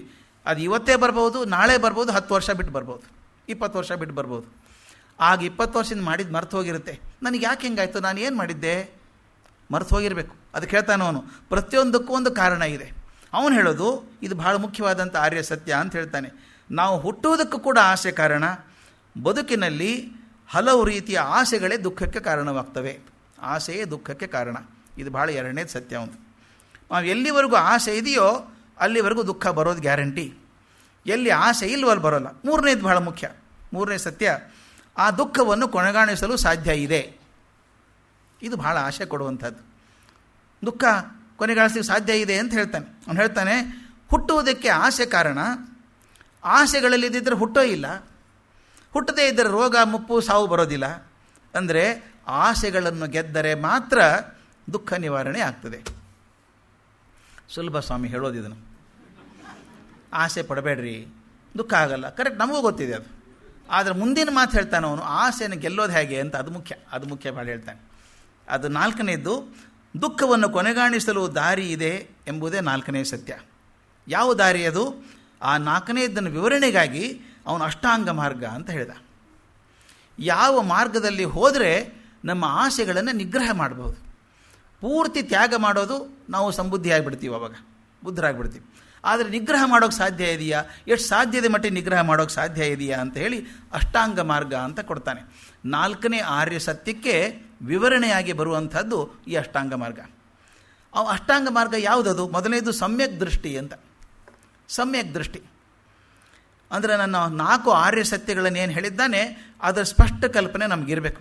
ಅದರಲ್ಲಿ ಡೌಟ್ ಇರಬಾರ್ದು, ಅದು ಕರೆಕ್ಟೋ ಇಲ್ಲೋ ಅಂದರೆ ನಿಮ್ಗೆ ಆಗೋಲ್ಲ. ಆ 4 ಆರಿಸಬೇಕು, ಖಂಡಿತವಾಗಿ ನಂಬಿಕೆ ಇರಬೇಕು. ಹೌದು, ಆಸೆನೇ ದುಃಖಕ್ಕೆ ಕಾರಣ ಅಂತ ನಂಬ್ಕೋಬೇಕು ಮೊದಲೇದು. ಅಂಥ ಶ್ರದ್ಧೆಯಿಂದ ಯಾವ ಮಾತನ್ನು ನಂಬದೇ ಸ್ವಯಂ ಪ್ರಮಾಣೀಕರಿಸಿ ನೋಡಬೇಕು. ಯಾವ ಮಾತೇ ಇದ್ದರೂ ಪ್ರಮಾಣೀಕರಿಸಿ ಆಲೋಚಿಸಿ ಮಾಡಬೇಕು. ಆ ಮಾತು ಹೇಳ್ತಾನೆ, ಅಪಕಾರಿಗಳಿಗೆ ಕೂಡ ಉಪಕಾರ ಮಾಡಬೇಕು. ಅವನು ಹೇಳೋ ಮಾತು. ಈ ದೃಷ್ಟಿ ಹೇಗಿರಬೇಕು ಅಂದರೆ, ನನಗೆ ಮೋಸ ಮಾಡೋರು ಯಾರೂ ಇಲ್ಲ. ಅವ್ರು ಅಕಸ್ಮಾತ್ ಮೋಸ ಮಾಡಿದರೂ ಕೂಡ ನನ್ನ ಸ್ವಭಾವ ಅವ್ರು ಸಹಾಯ ಮಾಡೋದು ಮಾಡೇ ಮಾಡ್ತೀನಿ. ಇದು ಮೊದಲನೇದು ಸಮ್ಯಕ್ ದೃಷ್ಟಿ. ಎರಡನೇದು ಸಮ್ಯಕ್ ಸಂಕಲ್ಪ ಅಂತ. ಸರಿಯಾದ ಸಂಕಲ್ಪ. ಸುಖ ಲೋಲಪತಿಯನ್ನು ಬಿಟ್ಟು ಆದಷ್ಟು ಮಟ್ಟಿಗೆ ರಾಗದ್ವೇಷಗಳನ್ನು ಕಡಿಮೆ ಮಾಡಿ ಲೋಕದ ಸಕಲ ಜೀವಿಗಳ ಕುಶಲವನ್ನು ಬಯಸುವ ಪ್ರತಿಜ್ಞೆ ಮಾಡಬೇಕಂತೆ. ಮೊದಲು ಬಯಸೋದು ಆನಂತರ, ಮೊದಲು ಪ್ರತಿಜ್ಞೆ ಮಾಡಬೇಕು. ನಾನು ಯಾರಿಗೂ ಕೆಟ್ಟ ಬಯಸೋದಿಲ್ಲ, ಅವ್ರು ನನಗೆ ಮಾಡಿದ ಅಡ್ಡಿ ಇಲ್ಲ, ನಾನು ಮಾತ್ರ ಕೆಟ್ಟ ಬಯಸೋದಿಲ್ಲ ಅನ್ನೋದನ್ನು ಪ್ರತಿಜ್ಞೆ ಮಾಡಬೇಕು. ಅದೇ ಸಂಕಲ್ಪ. ಸ್ವಾರ್ಥರಹಿತ ಸಂಕಲ್ಪ, ಯಾರಿಗೂ ದ್ರೋಹ ಮಾಡಬಾರದೆಂಬ ಸಂಕಲ್ಪ, ಅಹಿಂಸೆಯ ಸಂಕಲ್ಪ. ಈ 3 ಸಂಕಲ್ಪಗಳು ಕೂಡ ಸಮ್ಯಕ್ ಸಂಕಲ್ಪದ ಒಂದು ಭಾಗ ಅಂತ ಹೇಳ್ತಾನೆ. ಮೂರನೇದು ಸಮ್ಯಕ್ ವಚನ ಅಂತ. ಸಮ್ಯಕ್ ವಚನ ಅಂದರೆ ಸುಳ್ಳು ಹೇಳಬಾರ್ದು, ಪರನಿಂದೆ ಮಾಡಬಾರ್ದು. ಇದು ಭಾಳ ಮುಖ್ಯಪ್ಪ. ಇದು ಎರಡನೇದು ಭಾಳ ಮುಖ್ಯ ನನಗೆ. ಪರನಿಂದೆ ಮಾಡಬಾರ್ದು. ನಾವು ಭಾಳ ಸಲ ಸ್ಪೆಷಲೈಸ್ ಮಾಡ್ಕೊಂಡ್ಬಿಡ್ತೀವಿ ಇದನ್ನು. ನಮ್ಮ ಮತ್ತೊಬ್ಬರ ಬಗ್ಗೆನೇ ಟೀಕೆ ಜಾಸ್ತಿ ಇರ್ತದೆ ನಮ್ಮದು. ನನ್ನ ಬೆನ್ನನ್ನು ಕಾಣಿಸೋಲ್ಲ, ಮತ್ತೊಬ್ಬರ ಬಗ್ಗೆ ಅದು ಹೇಳ್ತಾನೆ, ಪರನಿಂದೆ ಮಾಡಬಾರದು, ಚಾಡಿ ಹೇಳಬಾರದು, ಕಟು ಮಾತು ಆಡಬಾರದು, ಸತ್ಯವನ್ನೇ ನುಡಿಯಬೇಕು. ಸುಳ್ಳು ಹೇಳಬಾರ್ದು ಅಂದರೆ ಸತ್ಯವನ್ನು ಹೇಳಬೇಕು ಅಂತಾಯಿತು. ಮುಂದೆ ಹೇಳ್ತಾನೆ ಅವನು, ಈ ಸತ್ಯವನ್ನು ಕೂಡ ಎಷ್ಟು ಸಾಧ್ಯವಿದೆಯೋ ಅಷ್ಟು ಮೃದುವಾಗಿ ಹೇಳಬೇಕು ಅಂತ. ಕೆಲವು ಸತ್ಯ ಹೇಳ್ತೀನಿ ಅಂತ ಜೋರ ಹೇಳ್ತಾರೆ, ಮನಸ್ಸಿಗೆ ನೋವಾಗುವಂಗೆ ಹೇಳ್ತಾರೆ. ಅದು ಬೇಕಾಗಿಲ್ಲ. ಅದಕ್ಕೆ ಸತ್ಯಂ ಬ್ರೂಯಾತ್ ಪ್ರಿಯಂ ಬ್ರೂಯಾತ್ ನ ಬ್ರೂಯಾತ್ ಸತ್ಯಂ ಅಪ್ರಿಯಂ ಅಂತ. ಸತ್ಯವನ್ನು ಅಪ್ರಿಯ ಆಗುವಂಗೆ ಹೇಳಬೇಡಿ ಅಂತ. ಸತ್ಯ ಹೇಳಿ ಅಪ್ರಿಯ ಆಗುವಂಗೆ ಹೇಳಬೇಡಿ, ಮನಸ್ಸಿಗೆ ನೋವಾಗಂಗೆ. ಅದಕ್ಕೆ ಹೇಳ್ತಾನೆ, ಸತ್ಯವನ್ನೇ ನುಡಿಯಬೇಕು, ಸತ್ಯವನ್ನು ಆದಷ್ಟು ಮಟ್ಟಿಗೆ ಮಧುರವಾಗಿ ನುಡಿಯಬೇಕು ಅಂತ. 4ನೇದು ಸಮ್ಯಕ್ ಕರ್ಮ ಅಂತ. ಸಮ್ಯಕ್ ಕರ್ಮದಲ್ಲಿ ಮೊದಲನೇ ಪಾಠ ಹೇಳೋದವನು, ಪ್ರಾಣಿ ಹಿಂಸೆ ಮಾಡಬಾರದು. ಕರ್ಮ ಅಂದರೆ ಮಾಡೋ ಕೆಲಸ. ಕಳ್ಳತನ ಮಾಡಬಾರದು. ಧರ್ಮಸಮ್ಮತವಲ್ಲದ ಯಾವ ಕರ್ಮವನ್ನೂ ಮಾಡಬಾರ್ದು. ಧರ್ಮಸಮ್ಮತ ಯಾವ ಕರ್ಮವನ್ನು ಮಾಡಬಾರ್ದು. 5ನೇದು ಸಮ್ಯಕ್ ಜೀವಿಕೆ ಅಂತ. ಸ್ಟೆಪ್ ಹೆಂಗಿದೆ ನೋಡಿರಿ, ಅದೆಷ್ಟು ಚಂದ ಖುಷಿ ಆಗ್ತದೆ. ಮೊದಲು ದೃಷ್ಟಿ ಇರಬೇಕು, ಆಮೇಲೆ ಸಂಕಲ್ಪ ಮಾಡ್ಕೋಬೇಕು, ಆದರೂ ವಚನದಲ್ಲಿ ಹೇಳಬೇಕು, ಆನಂತರ ಕರ್ಮದಲ್ಲಿ ಬರಬೇಕು. ಅದು ನಡುಗೆ ಪ್ರಾಣಿ ಹಿಂಸೆ, ಮುಂದೆ ಜೀವಿಕೆ, ಬರೀ ಮಾತಾಡೋದು ಕೆಲಸ ಅಷ್ಟೇ ಅಲ್ಲ, ಜೀವನದಲ್ಲಿ ಸೇರಿಸ್ಕೋಬೇಕು ಅದನ್ನು. ಹೀನ ವೃತ್ತಿಯನ್ನು ತ್ಯಜಿಸಿ ಉತ್ತಮ ವೃತ್ತಿಗಳ ಮೂಲಕವೇ ಜೀವನೋಪಾಯವನ್ನು ಮಾಡಬೇಕು. ಜೀವನಕ್ಕೆ ಯಾವುದೂ ಹಾದಿ ಇಲ್ಲ ಅಂತ ಕೆಟ್ಟ ಕೆಲಸ ಮಾಡೋಕ್ಕೆ ಹೋಗಬಾರ್ದು. ಹುಡುಕೊಂಡು ಆದಷ್ಟು ಒಳ್ಳೆಯ ಕೆಲಸವನ್ನೇ ಮಾಡ್ಕೊಂಡು ಜೀವನ ನಡೆಸಬೇಕು. ನಮ್ಮ ವೃತ್ತಿಯಿಂದ ಪರರ ಹಿಂಸೆ ಆಗಬಾರದು. ವಿಷ ಮಾಂಸಗಳ ವ್ಯಾಪಾರ ಮಾಡುವುದು ಹಿಂಸೆಯನ್ನು ಪ್ರಚೋದಿಸುತ್ತವೆ, ಅವು ವರ್ಜ್ಯ. ಪರಹಿಂಸೆ ಪ್ರಾಣಿವಧೆಯಿಂದ ಧನಿಕನಾಗುವನು ಪಾಪಿ. ಇದು ಎಕ್ಸಾಕ್ಟ್ ಟ್ರಾನ್ಸ್ಲೇಷನ್ ಆಫ್ ಪಾಲಿ ಭಾಷೆಯಲ್ಲಿ ಇದ್ದದ್ದು, ಬಹಳ ಮುಖ್ಯ ಅದು. ಪರಹಿಂಸೆ ಪ್ರಾಣಿವಧೆಯಿಂದ ಧನಿಕನಾಗುವನು ಪಾಪಿ ಅಂತ ಬರೀತಾನೆ. ಮುಂದೆ ಸಮ್ಯಕ್ ವ್ಯಾಯಾಮ, ಧ್ಯಾನ, ಯೋಗ ಮೊದಲಾದವುಗಳ ಸಹಾಯದಿಂದ ಸದಾ ಸದ್ವಿಚಾರಗಳನ್ನು ಮನಸ್ಸಿನಲ್ಲಿ ಸ್ಥಿರಗೊಳಿಸಿ ಆಸೆಯ ನಿರೋಧ ಮಾಡಬೇಕು. ಮನಸ್ಸು ಸದ್ಭಾವನೆಯಲ್ಲಿ ಇರಬೇಕು, ಯಾವಾಗಲೂ ಭಾವನೆ ಒಳ್ಳೆಯದಾಗಿರಬೇಕು. 7ನೇದ್ದು ಸಮ್ಯಕ್ ಸ್ಮೃತಿ ಅಂತ. ಇದು ನಾವು ಮಾಡಬಹುದಾದದ್ದು, ಖಂಡಿತ ಮಾಡ್ಬೋದು ಅನಿಸುತ್ತೆ. ಸಮ್ಯಕ್ ಸ್ಮೃತಿ ಅಂದರೆ ಮನಸ್ಸಿನ ದುಷ್ಟತನವನ್ನು ಆದಷ್ಟು ಕಮ್ಮಿ ಮಾಡ್ಕೋಬೇಕು, ಸದಾ ಒಳ್ಳೆಯದನ್ನೇ ಸ್ಮರಣೆ ಮಾಡಬೇಕು. ಈ ಮಾತನ್ನು ಒಂದು ನಿಮಿಷ ಹೇಳಬೇಕು. ನಾನು ನಮ್ಮ ಸ್ವಭಾವ ಹೇಗಿದೆ ಅಂತ ಗೊತ್ತು. ತಪ್ಪನ್ನು ಬಹಳ ಸುಲಭವಾಗಿ ಕಂಡು ಹಿಡಿತದೆ ಮನಸ್ಸು. ನಾನು ಹಿಂದ್ಸಲ ಹೇಳಿದ್ದೆ ಅದನ್ನು. ಒಂದು ಬಿಳಿ ಪರದೆ ಮೇಲೆ ಒಂದು ಹನಿ ಕರಿ ಮಸಿ ಹಾಕಿಬಿಡಿ, 100 ಮಂದಿನ ಕೇಳಿ ಏನಿದೆ ಪರದೆ ಮೇಲೆ ಅಂತ ಕೇಳಿ, 99 ಜನ ಮಸಿ ಇದೆ ಅಂತಾರೆ. ಇಷ್ಟು ದೊಡ್ಡ ಬಿಳಿ ಬಣ್ಣ ಕಾಣಿಸ್ಲಿಲ್ಲ, ಇಷ್ಟು ಮಸಿ ಕಾಣಿಸ್ತಲ್ಲ ನಮಗೆ. ಮಸಿ ನೋಡೋ ಸ್ವಭಾವ ಹೇಗೆ ಬಂದುಬಿಟ್ಟಿದೆ. ಅದಕ್ಕೆ ಅವನು ಚಂದ ಹೇಳ್ತಾನೆ, ಮನಸ್ಸು ಯಾವಾಗಲೂ ಒಳ್ಳೆಯದನ್ನೇ ಗಮನಿಸಬೇಕು. ಬರದಿಹುದರ ಎಣಿಕೆಯಲ್ಲಿ ಬಂದಿಹುದ ಮರೆಯದಿರು, ಗುರುತಿಸು ಒಳಿತಿರುವುದನ್ನು ಕೇಡುಗಳ ಮಧ್ಯೆ. ಎಂಥ ಒಳ್ಳೆ ಮಾತದು. 100 ಕೆಟ್ಟದಿದ್ರು 2 ಒಳ್ಳೇದು ಗುರುತಿಸಪ್ಪ, ಅದನ್ನು ಹೇಳ್ತಾ ಇರೋರು. ಒಳ್ಳೆಯದನ್ನು ಗುರುತಿಸಬೇಕು. 8ನೇದ್ದು ಸಮ್ಯಕ್ ಸಮಾಧಿ ಅಂತ. ಈ ಅಷ್ಟಾಂಗ ಮಾರ್ಗಗಳ ಕಡೆಯ ಸಿದ್ಧಿಯ ಕಡೆಯ ಹಂತ ಇದು. ಇದಕ್ಕಾಗಿ ಮೊದಲನೇ 4 ಘಟ್ಟ ಇದ್ದಾವಲ್ಲ, ಜ್ಞಾನದ ಘಟ್ಟಗಳನ್ನು ಒಂದೊಂದಾಗಿ ಏರ್ಕೊಂಬರ್ಬೇಕು. ಕೊನೆಗೆ ಹಿಂದಿನ ಜನ್ಮದ ಹೇಳ್ತಾನವನು, ಈ ಹಂತಕ್ಕೆ ಬಂದಾಗ, ಸಮ್ಯಕ್ ಸಮಾಧಿ ಸ್ಥಿತಿಗೆ ಬಂದಾಗ ನಿಮ್ಮ ಹಿಂದಿನ ಜನ್ಮದ ವೃತ್ತಾಂತಗಳು ತಿಳಿತಾವೆ ಅಂತ. ಅದಕ್ಕೆ ಬುದ್ಧನ ಜಾತಕ ಕಥೆಗಳಲ್ಲಿ 547 ಕಥೆಗಳಿದ್ದಾವೆ. ತಾನು ಹಿಂದೆ ಬದುಕಿದ 547 ಜೀವನ ನೆನಪಿಟ್ಟಿದ್ದಾನವನು. ಆ ಕಥೆ ಬರ್ತದೆ. ಹಿಂಗದ್ದಾಗ ವಾರಣಾಸಿಯಲ್ಲಿ ಬ್ರಹ್ಮದತ್ತ ರಾಜನಾಗಿದ್ದಾಗ ಬೋಧಿಸತ್ವ ಇದಾಗಿದ್ದ, ಮೀನಾಗಿದ್ದ, ಏನೇನಾಗಿದ್ದ, ಅದೆಲ್ಲ ನೆನಪಿಟ್ಕೊಂಡಿದ್ದಾನೆ. ನನಗೊಬ್ಬರು ಸಿಕ್ಕಿದ್ರು. ಅವ್ರು ಹೇಳ್ತಾರೆ, ನಿಮ್ಮ ಪುನರ್ಜನ್ಮ ಹೇಳ್ತೀನಿ ನಾನು, ನಿಮ್ಮ ಹಿಂದಿನ ಜನ್ಮದಲ್ಲಿ ಏನಾಯಿತು ಅಂತ. ಅವರು ಹೇಳಿದರು, ನಿಮಗೆ ಅದು ನನಗೂ ಸೈಕಾಲಜಿ ಒಂಚೂರು ಗೊತ್ತು. ಅಂದರೆ ಮನಸ್ಸು ಯಾವುದೂ ಮರೆಯೋಲ್ಲ, ಯಾವ ಅನುಭವ ಮರೆಯೋಲ್ಲ ಮನಸ್ಸು. ಆ ಕ್ಷಣಕ್ಕೆ ಮರ್ತಂಗೆ ಅನಿಸುತ್ತೆ. ಅದೊಂದು ದೊಡ್ಡ ಬಿನ್ ಇದ್ದ ಹಾಗೆ. ನಿಮ್ಮ ಮನೇಲಿ ಅಟ್ಟ ಇರ್ತಾವಲ್ಲ, ಹುಡ್ಕೋಕೆ, ಅಯ್ಯೋ ಇಲ್ಲೇ ಇದೆಯಲ್ಲ ಸಾಮಾನು, ಇದು ಎಷ್ಟು ಹುಡ್ಕಾಡಿದ್ವಿ ಅವಾಗ ಅಂತೀವಿ ನಾವು. ಯಾವುದೋ ಹುಡ್ಕೋಕಾದಾಗ ಇನ್ನೇನೋ ಸಿಕ್ಕಿರುತ್ತೆ. ಮನಸ್ಸು ಹಾಗೇನೆ. ಅವ್ರು ಹೇಳ್ತಾರೆ, ನೀವು ಹುಟ್ಟೋ ಕ್ಷಣದಲ್ಲಿದ್ದಂಥ ಅನುಭವ ಕೂಡ ನೆನಪಲ್ಲಿ ಇರುತ್ತದೆ. ಅದು ಹುಡುಕ್ಬೋದು. ಅದನ್ನು ಇದು ಮಾಡಿದಾಗ ಮಾಡ್ತಾರೆ, ಹಿಪ್ನೋಥೆರಪಿ ಮಾಡಿದಾಗ ಹೋಗಿ ಮಾಡ್ಕೋಬೋದು. ಆ ಮನುಷ್ಯ ನನಗೆ ಹೇಳ್ದ, ನಿಮ್ಮ ಹಿಂದಿನ ಜನ್ಮದಲ್ಲಿ ಏನಿದ್ರಿ ನೀವು ಹೇಳ್ತೀನಿ, ಅದಕ್ಕೆ ನಾನು ನಿಮ್ಮನ್ನು 6-7 ಜನ್ಮ ಹಿಂದೆ ತೊಗೊಂಡು ಹೋಗ್ತೀನಿ ಅಂದ. ನಮ್ಮ ಮರ ಇರೋದೇ ಭಾರ ಆಗಿದೆ, ಇನ್ನು ಅವನದು ಎಲ್ಲ 6 ಕಟ್ಕೊಳ್ಳಿ ಅವನ್ನ. ಅವನು ಕೇಳಿದೆ, ನಿನಗೆ ಎಷ್ಟು ಜನ್ಮ ಗೊತ್ತಿದೆ ಅಂತ. 24 ಜನ್ಮ ಗೊತ್ತಿದೆ ಅಂದ. ಕಷ್ಟ ಆಗೋಲ್ಲೇನ್ರಿ ಅಂದೆ ನಾನು. ಮತ್ತು ಅವರೆಲ್ಲ ನೆನಪಿದೆ ಅಂದ. ನೀವು ರಸ್ತೆಯಲ್ಲಿ ಹೋಗ್ತಾ ಇರ್ತೀರಿ, ನಿಮ್ಮ ಹೋದ ಜನ್ಮದ ಹೆಂಡತಿ ಆಗ ತುಂಬ ವಯಸ್ಸಾಗ್ಬಿಟ್ಟಿದೆ ಆಕೆಗೆ, ಈಗ 90 ವರ್ಷ. ನಿಮ್ಮ ಹೆಂಡತಿ ನಿಮ್ಮ ಪಕ್ಕದಲ್ಲೇ ಇದ್ದಾಳೆ, ಏನು ಮಾಡ್ತೀರಿ ಈಗ ಅಂತ ಕೇಳಿದೆ. ನಮಗೇನು ತೊಂದರೆ ಆಗಲ್ಲ ಅಂದವನು. ಎಷ್ಟು ಕರೆಕ್ಟ್ ಉದಾಹರಣೆ ಕೊಟ್ಟ, ನನಗೆ ಸಂತೋಷ ಆಯಿತು ಹೇಳೋದು ನೋಡಿದರೆ. ಅವನು ಹೇಳಿದ, ಎಲ್ಲರಿಗೂ ಗೊತ್ತಾಗುತ್ತೆ, ಹೋದ ಮಗ ಇದ್ದ ಇವು ನನ್ನ ಮೊಮ್ಮಗ ಆಗಿದ್ದ, ಎಲ್ಲ ಗೊತ್ತಾಗುತ್ತೆ ನನಗೆ, ಕನ್ಫ್ಯೂಸ್ ಆಗಲ್ವಾ ಅಂತ ಕೇಳಿದೆ. ಅವನು ಏನಾಗೋಲ್ಲ ಅಂದ. ಹೇಗೆ? ಅವನು ಭಾಳ ಒಳ್ಳೆ ಉದಾಹರಣೆ ಕೊಟ್ಟ. ಒಬ್ಬ ಯಾವನೋ ಆ್ಯಕ್ಟರ್ ಇದ್ದಾನೆ, 300-400 ಸಿನಿಮಾ ಆ್ಯಕ್ಟಿಂಗ್ ಮಾಡಿದ್ದಾನೆ. ಅವ್ನು ಮೊದಲೇ ಸಿನಿಮಾ ಮಾಡಿದಾಗ ಆಕೆ ಹೀರೋಯಿನ್ ಆಗಿದ್ಲು, 40ನೇ ಸಿನಿಮಾದಲ್ಲಿ ತಾಯಿ ಆಗಿದ್ಲು ಅಲ್ವಾ. ಅವನು ಹಾಗೆ ಅಂತಾನೆ, ಆ ಸಿನಿಮಾದಲ್ಲಿ ಹೆಂಡತಿ ಆಗಿದ್ಲು, ಈ ಸಿನಿಮಾದಲ್ಲಿ ತಾಯಿ ಆಗಿದ್ದಾಳೆ ಅಂತಾನೆ. ನನಗೂ ಹಾಗೆ ಅನಿಸುತ್ತೆ, 3ನೇ ಜನ್ಮದಲ್ಲಿ ಆಕೆ ಹೆಂಡತಿ ಆಗಿದ್ಲು, ಇವನ ಮಗ ಆಗಿದ್ದ ಅನಿಸುತ್ತೆ ಅಂತ. ನನಗೆ ಅದ್ಭುತ ಅನಿಸ್ಬಿಡ್ತದೆ. ನನಗಂತೂ ಆಗಲ್ಲ, ಅದು ಕನ್ಫ್ಯೂಸ್ ಆಗ್ತದೆ. ಅಂದರೆ ಅವನು ಬುದ್ಧ ಹೇಳ್ತಾನೆ, ನೀವು ನಿಜವಾಗ್ಲೂ ಆ ಹಂತಕ್ಕೆ ಹೋದರೆ ನಿಮ್ಮ ಹಿಂದಿನ ಜನ್ಮಗಳ ನೆನಪೆಲ್ಲ ಆಗ್ತದಂತೆ. ಅದರಿಂದ ಪ್ರಯೋಜನ ಏನು ಅಂತ ಹೇಳ್ತಾನೆ ಅವನು. ಒಂದು ಆದದ್ದೇನಪ್ಪ ಅಂದರೆ, ಅವನು ಹೇಳ್ತಾನೆ, ಹಿಂದಿನ ಜನ್ಮ ನೆನಪು ಆಗೋದ್ರಿಂದ ಅದು ಒಂದು ಟೆಂಪರರಿ ಫೇಸಾ. ಇದು ಒಂದು ಟೆಂಪ್ರರಿ ಫೇಸಾ? ಇದು ಟೆಂಪ್ರರಿ ಫೇಸ್. ಹಾಗಾದರೆ ನಾ ಯಾಕೆ ತಲೆ ಕೆಡಿಸ್ಕೋಬೇಕು? ಈ ಯಾವುದೋ ಒಂದು ಹೋಟೆಲಿಗೆ ಹೋಗ್ತೀರಿ, ಊರಿಗೆ ಹೋದಾಗ ಬಿಡ್ಬೇಕಾದ್ರೆ ಕೆಟ್ಟ ಅನ್ಸುತ್ತಾ? ಬಿಟ್ಟು ಬರ್ಬೇಕಾದ್ರೆ ಕೆಟ್ಟ ಅನ್ಸಲ್ಲ. ಮನೆ ಬಿಟ್ಟು ಹೋಗ್ಬೇಕಾದ್ರೆ ಕೆಟ್ಟ ಅನ್ಸುತ್ತೆ. ನಂದು ಒಂದು ಮೋಹ ಬಂದಿದೆ, ಅಲ್ಲಿ ಹೋಟೆಲ್ ನಂದು ಅಲ್ಲಲ್ಲ. ಹಾಗೆ ಅವನು ಹೇಳ್ತಾನೆ, ಹಿಂದಿನ ಜನ್ಮದೆಲ್ಲ ಜ್ಞಾನಿ ಆದಾಗ ನಿರ್ವಾಣದ ಶಾಂತಿ ಮನಸ್ಸಲ್ಲಿ ಇಳಿತದೆ ಅಂತಾನೆ. ಎಷ್ಟು ಚಂದ ನೋಡಿ ಹೇಳೋದವನು. ಆ ಸಮಾಧಿ, ಸಮ್ಯಕ್ ಸಮಾಧಿಗೆ ಹೋದಾಗ ದುಃಖಮಯವಾದ ಬದುಕಿನಿಂದ ಪರಮಶಾಂತಿಯ ನಿರ್ವಾಣ ಸ್ಥಿತಿಯನ್ನು ಪಡೆಯುವಂಥ ಅಷ್ಟಾಂಗ ಮಾರ್ಗ ಅಂತ ಹೇಳ್ತಾನೆ. ಈ ಬುದ್ಧನ ಮಾತುಗಳನ್ನು ಕೇಳಿ 5 ಜನ ಶಿಷ್ಯರು ಎದ್ದು ನಿಂತು ನಮಸ್ಕಾರ ಮಾಡಿ ಬುದ್ಧಂ ಶರಣಂ ಗಚ್ಛಾಮಿ ಅಂದರು ಮೊದಲನೇ ಸಲ. ಅಲ್ಲಿಂದ ಶುರುವಾಯಿತು. ಆನಂತರ ಆತ ಏನು ಮಾಡಿದ ಅಂದರೆ, ಈ ಸಂಸಾರಸ್ಥರಿದ್ದಾರೆ, ಗೃಹಸ್ಥರಿದ್ದಾರೆ, ಅವ್ರಿಗಿದೆಲ್ಲ ಅಷ್ಟಾಂಗ ಮಾರ್ಗ ಆಗೋದು ಕಷ್ಟ ಆಗ್ಬೋದೇನೋ, ಅದಕ್ಕೆ ಅವರಿಗೋಸ್ಕರ ಪಂಚಶೀಲ ಅಂತ ಮಾಡಿದ. 5 ಶೀಲಗಳನ್ನು ಕಾಪಾಡಿಕೊಳ್ಳಿ ನೀವು ಸಾಕು ಅಂತ. ಮೊದಲನೇದು, ಬುದ್ಧ, ಧರ್ಮ ಮತ್ತು ಸಂಘಕ್ಕೆ ಶರಣಾಗಬೇಕು. ಅದಕ್ಕೆ ಮಾತು ಬಂತು, ಬುದ್ಧಂ ಶರಣಂ ಗಚ್ಛಾಮಿ, ಧಮ್ಮಂ ಶರಣಂ ಗಚ್ಛಾಮಿ. ಧರ್ಮ ಅನ್ನೋದಕ್ಕೆ ಪಾಲಿಯಲ್ಲಿ ಧಮ್ಮ ಅಂತ ಆಗ್ತದೆ.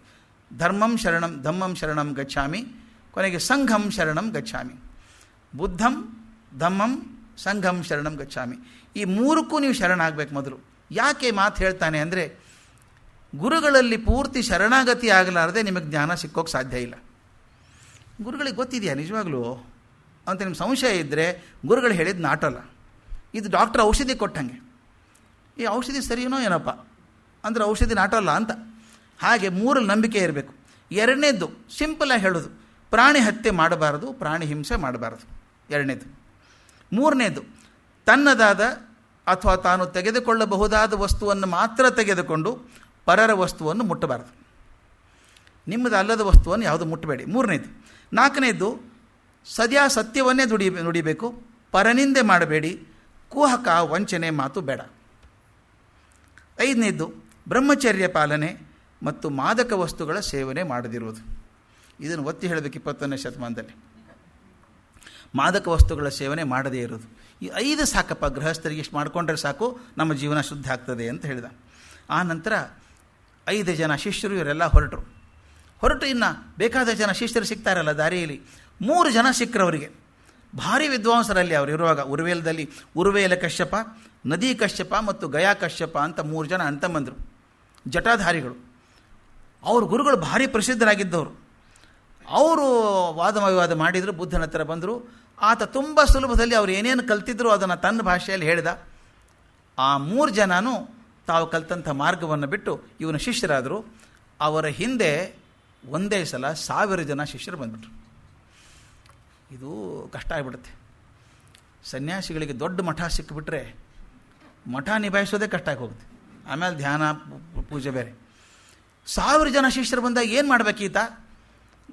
3 ಜನ ಅವ್ರ ಜೊತೆ ಹಿಂದೆ 1000 ಜನ ಬಂದುಬಿಟ್ಟಲ್ಲ. ಹೋಗಿ ಬಿಂಬಸಾರ ಕಡೆ ಹೋದ. ಮಗಧ ಚಕ್ರವರ್ತಿ ಅವನು ಮೇಲೆ ಎಷ್ಟು ಪ್ರೀತಿ ಬಂದುಬಿಡ್ತು ಅಂದರೆ, ಬುದ್ಧ ನೀ ಚಿಂತೆ ಮಾಡಬೇಡ, ನಿನಗೇನು ಬೇಕೋ ನಾನು ಮಾಡಿಕೊಡ್ತೀನಿ ಅಂತ ಹೇಳಿ ಅವನೊಂದು ದೊಡ್ಡ ತೋಟ ಇತ್ತು, ವೇಣುವನ ಅಂತ. ಆ ವೇಣುವನದೊಳಗೆ ಒಂದು ವಿಹಾರ ಕಟ್ಟಿಸಿದ. ಸುಮಾರು 5000 ಜನ ಇರುವಂಥ ದೊಡ್ಡ ವೇಣುವನ್ನು ಕಟ್ಟಿಸಿ ಅದಕ್ಕೊಂದಿಟ್ಟ ಅಲ್ಲಿ ಮಾಡಿ ಅದನ್ನು ರಾಜಗ್ರಹ ಅಂತ ಕರೆದ. ಗುರುಗಳು ರಾಜನಾದಂಥ ಬುದ್ಧ ಇರ್ತಾನೆ ಅಲ್ಲಿ ಅಂಥೇಳಿ ರಾಜಗ್ರಹ ಅಂತ ಇಟ್ಟ. ಎಲ್ಲರೂ ಶಿಷ್ಯರು ಅಲ್ಲೇ ಇರ್ತಾಯಿದ್ರು. ಆನಂತರ ಬುದ್ಧನ ಬಗ್ಗೆ ಯಾಕೆ ಜನಕ್ಕೆ ಪ್ರೀತಿ ಬಂತು ಅಂದರೆ, ಅವನು ಬೇರೆ ಯಾವುದೇ ಧರ್ಮವನ್ನು ಟೀಕಿಸಲಿಲ್ಲ ಮತ್ತು ಅವ್ರ ಮಾತೃಭಾಷೆಯಲ್ಲಿ ಹೇಳಿಕೊಟ್ಟ. ಸಾಮಾನ್ಯವಾಗಿ ನಾವೇನು ಮಾಡ್ತೀವಿ, ನನ್ನ ಧರ್ಮ ಶ್ರೇಷ್ಠ ಅಂತ ಹೇಳುವ ಆತುರದಲ್ಲಿ ಬೇರೆ ಧರ್ಮಗಳ ತಪ್ಪುಗಳನ್ನು ಹೇಳೋಕೆ ಹೋಗ್ತಾ ಇದ್ವಿ. ಈತ ಎಂದೂ ಹೇಳಲಿಲ್ಲ, ಬೇರೆ ಧರ್ಮಗಳ ತಪ್ಪುಗಳನ್ನು ಹೇಳಿಲ್ಲ. ನನ್ನ ಚಿಂತನೆ ಹೀಗೆ ಅಂತ ಹೇಳಿ ಅವ್ರ ಅರ್ಥವಾಗುವ ಭಾಷೆಯಲ್ಲಿ ಹೇಳಿದಾಗ ದಿನ ತಂಡವಾಗಿ ಜನ ಬರೋಕ್ಕೆ ಶುರು ಮಾಡಿಬಿಟ್ರು. ಎಷ್ಟು ಜನ ಬಂದರು ಅಂದರೆ, ಅದರ ಒಬ್ಬನ ಮಾತ್ರ ಹೇಳಬೇಕು. ನಾನು ಕೆಲವೊಂದು ಹಾಕ್ಕೊಂಡಿದ್ದೀನಿ. ಇಡೀ ಬುದ್ಧನ ಜೀವನ 4 ದಿವಸದಲ್ಲಿ ಸ್ಕ್ಯಾನ್ ಮಾಡೋದು ಕಷ್ಟ. ಕೆಲವು ಶಿಷ್ಯರ ಬಗ್ಗೆ ನಾನು ಹೇಳಲೇಬೇಕು, ಹೇಳದೆ ಹೋದರೆ ಪೂರ್ತಿ ಆಗೋದಿಲ್ಲ. ಒಬ್ಬ ಮಹಾಕಾಶ್ಯಪ, ಇನ್ನೊಬ್ಬ ಶಾರಿಪುತ್ರ, ಮೌದ್ಗಲ್ಲಾಯನ ಅಂತ. ಈ 3 ಜನ ಬಹುದೊಡ್ಡ ಶಿಷ್ಯರು ಬುದ್ಧನಿಗಿದ್ದಂಥವ್ರು. ಅವರು ಯಾವ ರೀತಿ ಬಂದರೂ ಅವ್ರ 3 ಜನರ ಬಗ್ಗೆನೂ ಹೇಳಬೇಕು. ಮೊದಲು ಮಹಾಕಾಶ್ಯಪನ ಬಗ್ಗೆ ಹೇಳಬೇಕು. ಮಹಾಕಾಶ್ಯಪ ಅಂದರೆ ವೇದಾಂತ ಶಿರೋಮಣಿಯವನು, ಶಾಸ್ತ್ರಗಳನ್ನು ಚೆನ್ನಾಗಿ ಅರ್ಥ ಮಾಡ್ಕೊಂಡಿದ್ದವನು, ಸಂಸ್ಕೃತ ವಿಷಯದಲ್ಲಿ ಪಾರಂಗತನಾಗಿದ್ದವನು, ಬಹಳ ಹೆಸರಿತ್ತು ಅವನಿಗೆ. ಅವನಿಗೆ ಖುಷಿ ಏನು ಅಂದರೆ, ಆಗಿನ ಕಾಲದಲ್ಲಿ ವಾದ ವಿವಾದ ಮಾಡಬೇಕು, ಚರ್ಚೆ ಮಾಡಿ ಯಾರು ಸೋಲ್ತಾರೋ ಸೋತವರು ಗೆದ್ದವರಿಗೆ ಜಯಪತ್ರ ಬರ್ಕೊಡ್ಬೇಕು. ನಾನು ಸೋತಿದ್ದೇನೆ ಅಂತ ಬರ್ಕೊಡ್ಬೇಕು. ಇವನು ಮಹಾಕಾಶ್ಯಪ ಯಾರೋ ಹೇಳಿದ್ರಂತೆ, ಅಲ್ಲಿ ಇಲ್ಲಿ ಯಾಕೆ ಓಡಾಡ್ತೀಯೋ ನೀನು, ಆ ಬುದ್ಧ ಅಂತಿದ್ದಾನೆ, ಹೋಗು, ಅಲ್ಲಿ ಬೋಧಿ ವೃಕ್ಷದ ಕೆಳಗೆ ಕೂತಿರ್ತಾನೆ ಅವನು, ಅವನ ಕಡೆ ಹೋಗು. ಅವನ ಕಡೆ ಶಿಷ್ಯರು 1000 ಜನ ಇದ್ದಾರೆ. ಈಗ ಅವನು ಸೋಲಿಸ್ಬಿಟ್ರೆ 1000 ಜನ ನಿನ್ನ ಕಡೆ ಬರ್ತಾರಲ್ಲ, ಅವ್ನು ತೊಗೊಂಬಿಡು. ಹಾಗೆ ಅದೆಲ್ಲ ಹಾಗೆ ಡಿಫೆಕ್ಷನ್ ಅದು. ಇವನು ಗೆದ್ದರೆ ಇವನು ಒಟ್ಟರು ಇವ್ರ ಕಡೆ ಬರಬೇಕು ಅಂತ ಹಾಗಿತ್ತು. ಇವನು ಮಹಾಕಾಶ್ಯಪ ಹೋದ, ಬೋಧಿ ವೃಕ್ಷದ ಕೆಳಗೆ ಬುದ್ಧ ಕೂತಿದ್ದಾನೆ. ಮುಂದೆ ನಿಂತ್ಕೊಂಡು ಹೇಳಿದ್ದಂತೆ, ನಾನು ಬುದ್ಧ ನೀನೇನಾ ಅಂತ. ಹೌದು ಬುದ್ಧ ನಾನು ಮಹಾಕಾಶ್ಯಪ ಅಂಥೇಳಿ ತಂದು ಹೇಳ್ಕೊಂಡ ಬಯೋಡೇಟಾ. ನಾನು ಹಿಂಗೆ ಸಾಧನೆ ಮಾಡಿದ್ದೀನಿ, ಇಷ್ಟೆಲ್ಲ ಓದಿದ್ದೀನಿ ಅಂತ ಹೇಳಿಬಿಟ್ಟು, ನಿನ್ನೊಳಗೆ ನಾನು ವಾದ ವಿವಾದ ಮಾಡಬೇಕು, ಯಾವಾಗ ಟೈಮ್ ಕೊಡ್ತೀಯಾ ಅಂತ ಕೇಳಿದ. ಎಷ್ಟು ಚೆಂದ ಇದೆ ಘಟನೆ ಅದು. ನನಗೆ ಯಾವಾಗ ಟೈಮ್ ಕೊಡ್ತೀಯಾ ಅಂತ ಕೇಳಿದಾಗ ಬುದ್ಧ ಟೈಮ್ ಹೇಳಲಿಲ್ಲ, ನಕ್ಬಿಟ್ಟ ಅವನು ನೋಡಿ. ಯಾಕೆ ನಗ್ತೀಯಾ ನಾನು ನೋಡಿ ಅಂತ ಮಹಾಕಾಶ್ಯಪ ಕೇಳಿದ.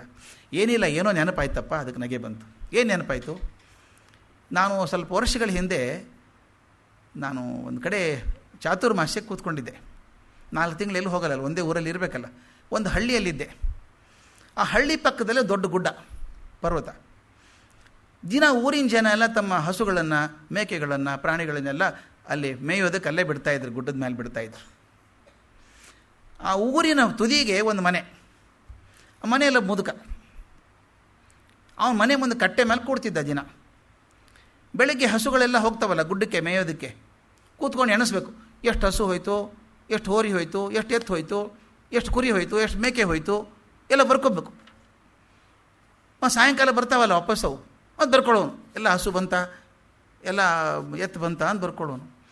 ಬುದ್ಧ ಒಂದು ಸಲ ಕೇಳಿದ್ದಂತೆ, ಇದು ಬರ್ಕೋತಿಯಲ್ಲಪ್ಪ, ಬೆಳಗ್ಗೆ ಸಾಯಂಕಾಲ ಬರ್ಕೋತಿಯಲ್ಲ, ನಿಂದಾವು ಅಂತ ಕೇಳಿದಂತೆ. ಒಂದು ನಂದಲ್ಲ, ಒಂದಾದ್ರೂ ಇರಬೇಕಲ್ವ ನಿಂದು ಅಂತ. ಒಂದು ನಂದಲ್ಲ ಅಂದವನು. ಮತ್ತು ಯಾಕೆ ಬರ್ಕೋತಿ ಅಂತ ಕೇಳಿದ. ನಾನು ಏನು ಮಾಡಲಿ, ಕೆಲಸ ಇಲ್ಲ ನನಗೆ, ಖಾಲಿ ಕೂತಿದ್ದೀನಿ, ಕೂಡ ಬದಲು ಎಷ್ಟು ಹಸು ಹೋಯ್ತು, ಎಷ್ಟು ಬಂತು, ಎಷ್ಟು ಎತ್ತು ಹೋಯ್ತು, ಎಷ್ಟು ಬಂತು ಬರ್ಕೊಂಡು ಕೂತಿದ್ದೀನಿ ಅಂತಂದ. ಅದು ಹೇಳಿಬಿಟ್ಟು ಮಹಾಕಾಶ್ಯಪ ಹೇಳ್ತಾನೆ ಬುದ್ಧ, ನೀನು ನೋಡಿದಾಗ ಅವನು ನೆನಪಾಯಿತು ಅಂದ. ಅವನು ನಾನು ನೋಡಿದಾಗ ಅವ್ನು ಯಾಕೆ ನೆನಪಾಯ್ತು ನಿನಗೆ ಅಂತ ಕೇಳಿದ. ಇಲ್ಲ, ನೀನು ಹಾಗೆ ಅನಿಸ್ತು ನನಗೆ ಅಂತ. ಯಾವ ವೇದಗಳನ್ನು ಬೈಪಾಟ್ ಮಾಡ್ಕೊಂಡು ಬಂದಿದ್ದೀಯೋ, ಯಾವ ಶ್ರುತಿ ಸ್ಮೃತಿ ಪುರಾಣಗಳನ್ನು ಬೈಪಾಟ್ ಮಾಡ್ಕೊಂಡು ಬಂದಿದೆಯೋ, ಒಂದು ನಿಂದಲ್ಲಯ್ಯ. ಅವನು ಹೇಗೆ ಎತ್ತುಗಳನ್ನು ಹೋರಿಗಳನ್ನು ಎಣಿಸ್ತಾ ಇದ್ದ, ಅವ್ನು ನೀನು ಎಣಿಸ್ಕೊಂಡು ಕೂತಿದ್ಯಾ, ಒಂದು ನಿಂದಲ್ಲ ಅದರೊಳಗೆ. ನಿಂದೇನಾದರೂ ಇದ್ರೆ ಹೇಳೋ ಮಾರಾಯ, ಅದು ಚರ್ಚೆ ಮಾಡೋಣ. ಆಯಿತು, ಬಂದಿದೆಯಲ್ಲ, ಕೂತ್ಕೋ ಇಲ್ಲಿ ಪಕ್ಕದಲ್ಲಿ, ಹುಣ್ಣಿಮೆ ದಿವಸ ಬರ್ತದೆ, ಚರ್ಚೆ ಮಾಡೋಣ. ಇನ್ನು 8 ದಿವಸ ಹುಣ್ಣಿಮೆ ಬರ್ತದೆ, ಕೂತ್ಕೋ, ಆರಾಮಾಗಿ ಕೂತ್ರೆ ಎಷ್ಟು ತಗೋ ನೀನು ಅಂದ. ಅವನು ಕುತೂಹಲದಿಂದ ಕೂತ್ಕೊಂಡ. ದಿನ ನೋಡ್ತಾನೆ, 100 ಜನ ಬರ್ತಾರೆ ಬುದ್ಧ ನೋಡೋದಕ್ಕೆ.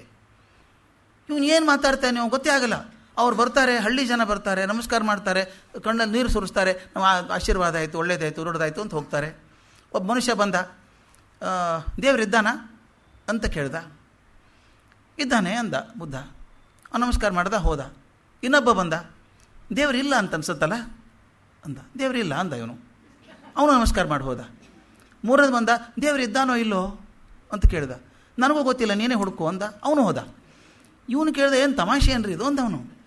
ನಿನ್ನ ಆನ್ಸರ್ ಏನು? ಅವು ಬಂದಾಗ ದೇವರಿಲ್ಲ, ಇದ್ದಾನೆ ಅಂದರೆ ಇದ್ದಾನೆ ಅಂದು, ಇಲ್ಲ ಅಂದರೆ ಇಲ್ಲ ಅಂದೆ. ಇದ್ದಾನೆ ಅಂತ ಗೊತ್ತಿಲ್ಲ, ನೀನೇ ಹುಡ್ಕೊಂಡಿ, ನಿನ್ನ ಆನ್ಸರ್ ಏನು ಅಂತ. ನಾನು ಆನ್ಸರ್ ಏನೂ ಇಲ್ಲ ಅಂದ. ಅವರೆಲ್ಲ ಬಂದವರು ತಮ್ಮ ಅಭಿಪ್ರಾಯಕ್ಕೆ ನಾನು ಸಿಗ್ನೇಚರ್ ಹಾಸ್ಕೊಳಕ್ಕೆ ಬಂದಿದ್ರು ಅಷ್ಟೇ.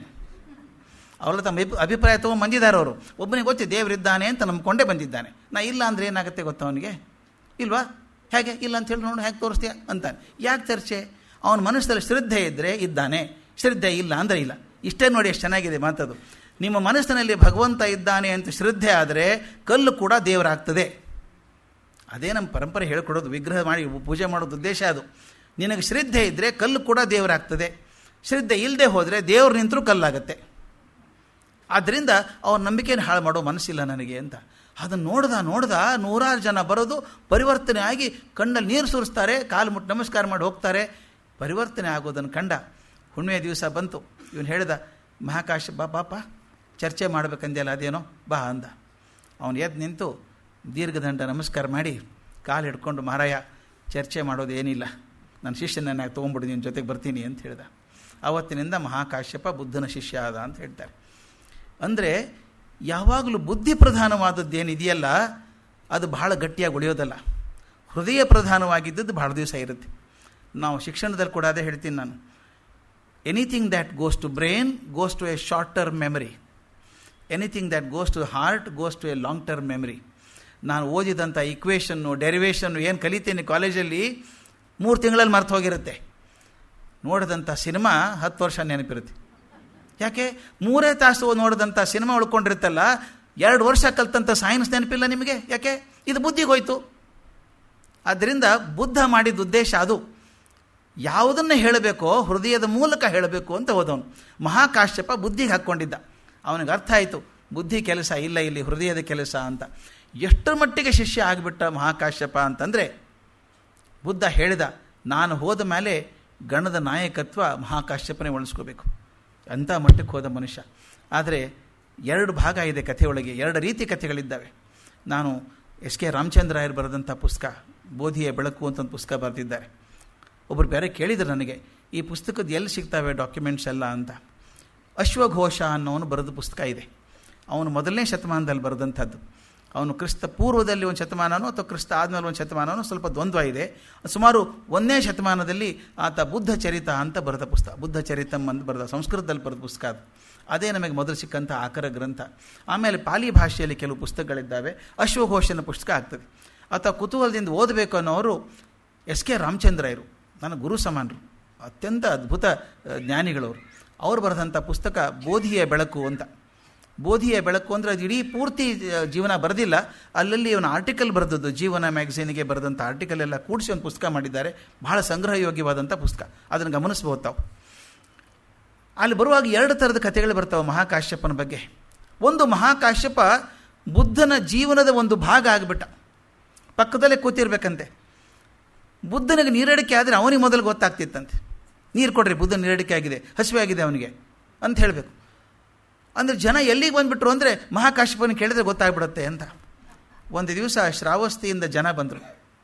ಬಂದು, ನಮ್ಮ ಊರಿಗೆ ಬಂದಿಲ್ಲ ನೀವು ಭಾಳ ದಿವಸ, ಬನ್ನಿ ನಮ್ಮ ಊರಿಗೆ ಅಂತ ಕೇಳಿದರು. ಆಯಿತು ಬರ್ತೀನಿ ಅಂದ ಬುದ್ಧ. ಇವನು ಜೋರಾಗಿ ಗಹಗಸ್ ನಗೋಕ್ಕೆ ಶುರು ಮಾಡಿಬಿಟ್ಟ ಮಹಾಕಾಶ್ಯಪ. ಏನು ಉದ್ದಡ್ತಾನ ಅಂದ್ರು ಅವರು. ಬುದ್ಧ ಮಾತಾಡ್ತಾ ನಗ್ತಾನಲ್ಲ ಇವನು, ಯಾಕೆ ನಗ್ತಿ ಅಂತ ಕೇಳಿದ್ರು ಅವನ್ನ. ಅವಳ ಸುಮ್ಮನೆ ಪ್ರೀತಿಯಿಂದ ಹೇಳ್ತಾನೆ ಬರ್ತೀನಿ ಬರ್ತೀನಿ ಅಂತ. ಬರೋಲ್ಲ ಅವನು, ಯಾಕಂದರೆ 48 ತಾಸಿಗೆ ದೇಹ ಬಿಡ್ತಾನೆ ಅವನು, ಅಲ್ಲೇ ಹೆಂಗೆ ಬರ್ತಾನೆ ನಿಮ್ಮೂರಿಗೆ ಅಂದ.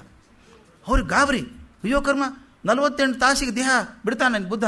ಹೌದು ಬಿಡ್ತಾನೆ, ಬುದ್ಧ ಬಿಡ್ತಾನೆ ದೇಹ. ಬುದ್ಧನ ಕೇಳಿದ್ರಂತ ಹಿಂಗೆ ಮಾತಾಡ್ತಾನಲ್ಲ ಇವನು ಅಂತ. ಬುದ್ಧ ಹೇಳಿದಂತೆ ಮಹಾಕಾಶ್ಯಪ ಹೇಳ್ತಿರ್ಬೇಕಾದ್ರೆ ಸತ್ಯ ಇರಬೇಕದು. ಹಾಗೇ ಆಯಿತು. ಮುಂದೆ 48 ತಾಸಿಗೆ ಯಾವುದೋ ಒಂದು ವಿಷದ ಪದಾರ್ಥ, ನಾಳೆ ಹೇಳ್ತೀನಿ ಅದನ್ನು, ತೊಗೊಂಡಾಗ ಅವನು ತೀರ್ಕೊಳ್ಳೋ ಪ್ರಸಂಗ ಬಂದಾಗ ಮಹಾಕಾಶ್ಯಪ ಪಕ್ಕದಲ್ಲೇ ಇದ್ದಾನೆ, ಆನಂದ ಇದ್ದಾನೆ, ಹೊತ್ಕೊಂಡು ಹೋಗ್ತಾರೆ, ಹಾಸಿಗೆ ಹೊತ್ಕೊಂಡು ಹೋಗ್ತಾರೆ ಅವನ. ಅಲ್ಲಿ ಇಳಿಸಿದಾಗ ಕೊನೆ ಮಾತನ್ನು ಬುದ್ಧ ಹೇಳಿ, ಆಯಿತು ಇನ್ನೂ ಕಲಿಯೋದು ಬೇಕಾದಷ್ಟಿದೆ, ಇದನ್ನು ದಯವಿಟ್ಟು ನೆನಪಿಡಬೇಕು. ಕಡೆ ಮಾತು ಬುದ್ಧಂದು ಏನಿದೆ ಅಂತ, ತನ್ನ ಬುದ್ಧನ ಜ್ಞಾನವನ್ನು ಹೇಳಿ ಇನ್ನೂ ಕಲಿಯೋದು ಬೇಕಾದಷ್ಟಿದೆ ಎಂದ. ಅದನ್ನು ಸಾಮಾನ್ಯವಾಗಿ ಮೇಷ್ಟ್ರು ಹೇಳ್ತಾ ಇರ್ತೀನಿ ನಾನು ಇದನ್ನೆಲ್ಲ. 80 ವರ್ಷ ಬದುಕಿದಂಥ ಬುದ್ಧ, ಬೌದ್ಧತ್ವವನ್ನು ಪಡ್ಕೊಂಡಂಥ ಬುದ್ಧ ಇನ್ನೂ ಕಲಿಯೋದು ಬೇಕಾದಷ್ಟಿದೆ ಅಂದಾಗ ನಾವೆಲ್ಲ ಕಲ್ತಿದ್ದೀವಿ ಅಂತ ಭ್ರಮೆಗೆ ಬಂದರೆ ಅಂಥ ದುರಾದಷ್ಟರಾದು ಅಂತ. ಹೇಳಿದಾಗ ಬುದ್ಧ ತಕ್ಕಂಥ ದೇಹ ಬಿಡ್ತಾನೆ. ಅದೇ ಕ್ಷಣಕ್ಕೆ ಮಹಾಕಾಶ್ಯಪ ಮರದ ಕೆಳಗೆ ಕೂತವನು ಟಪ್ ಅಂತ ಬಿದ್ದು ಅವನು ದೇಹ ಬಿಡ್ತಾನೆ. ಒಂದೇ ಕಾಲಕ್ಕೆ ಗುರು ಶಿಷ್ಯರಿಬ್ಬರು ದೇಹ ಬಿಡ್ತಾರೆ ಅಂತ. ಇದನ್ನು ಹೇಳ್ತಾರೆ, ಇದು not a communication between the master and a disciple, it is a communion between the master and a disciple. ಮಾತಿಲ್ಲದ ಭಾಷೆ ಅಂತ ನೀನು ಹೇಳಿದೆ ನಾನು, ಮಾತಿಲ್ಲದ ಭಾಷೆ ಅವ್ರದ್ದಾಗಿತ್ತು, ಅಷ್ಟು ಸಮಾಧಿ ಆಗಿದ್ದರು ಅಂತ. ಇನ್ನೊಂದು ಕಡೆಗೆ ಪಾಲಿ ಯಾವುದೋ ಗ್ರಂಥದಲ್ಲಿ ಬರ್ತದೆ, ಅದೆಷ್ಟು ಅಥೆಂಟಿಕ್ಕು ಅಂತ ಗೊತ್ತಿಲ್ಲ.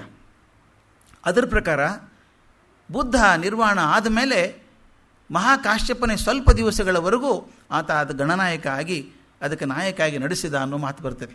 ಯಾವುದು ಸರಿಯೋ ಯಾವುದು ತಪ್ಪೋ 2600 ವರ್ಷಗಳ ಅಂತರ ಮೇಲೆ ಚರ್ಚೆ ಮಾಡೋ ಕಾರಣ ಇಲ್ಲ.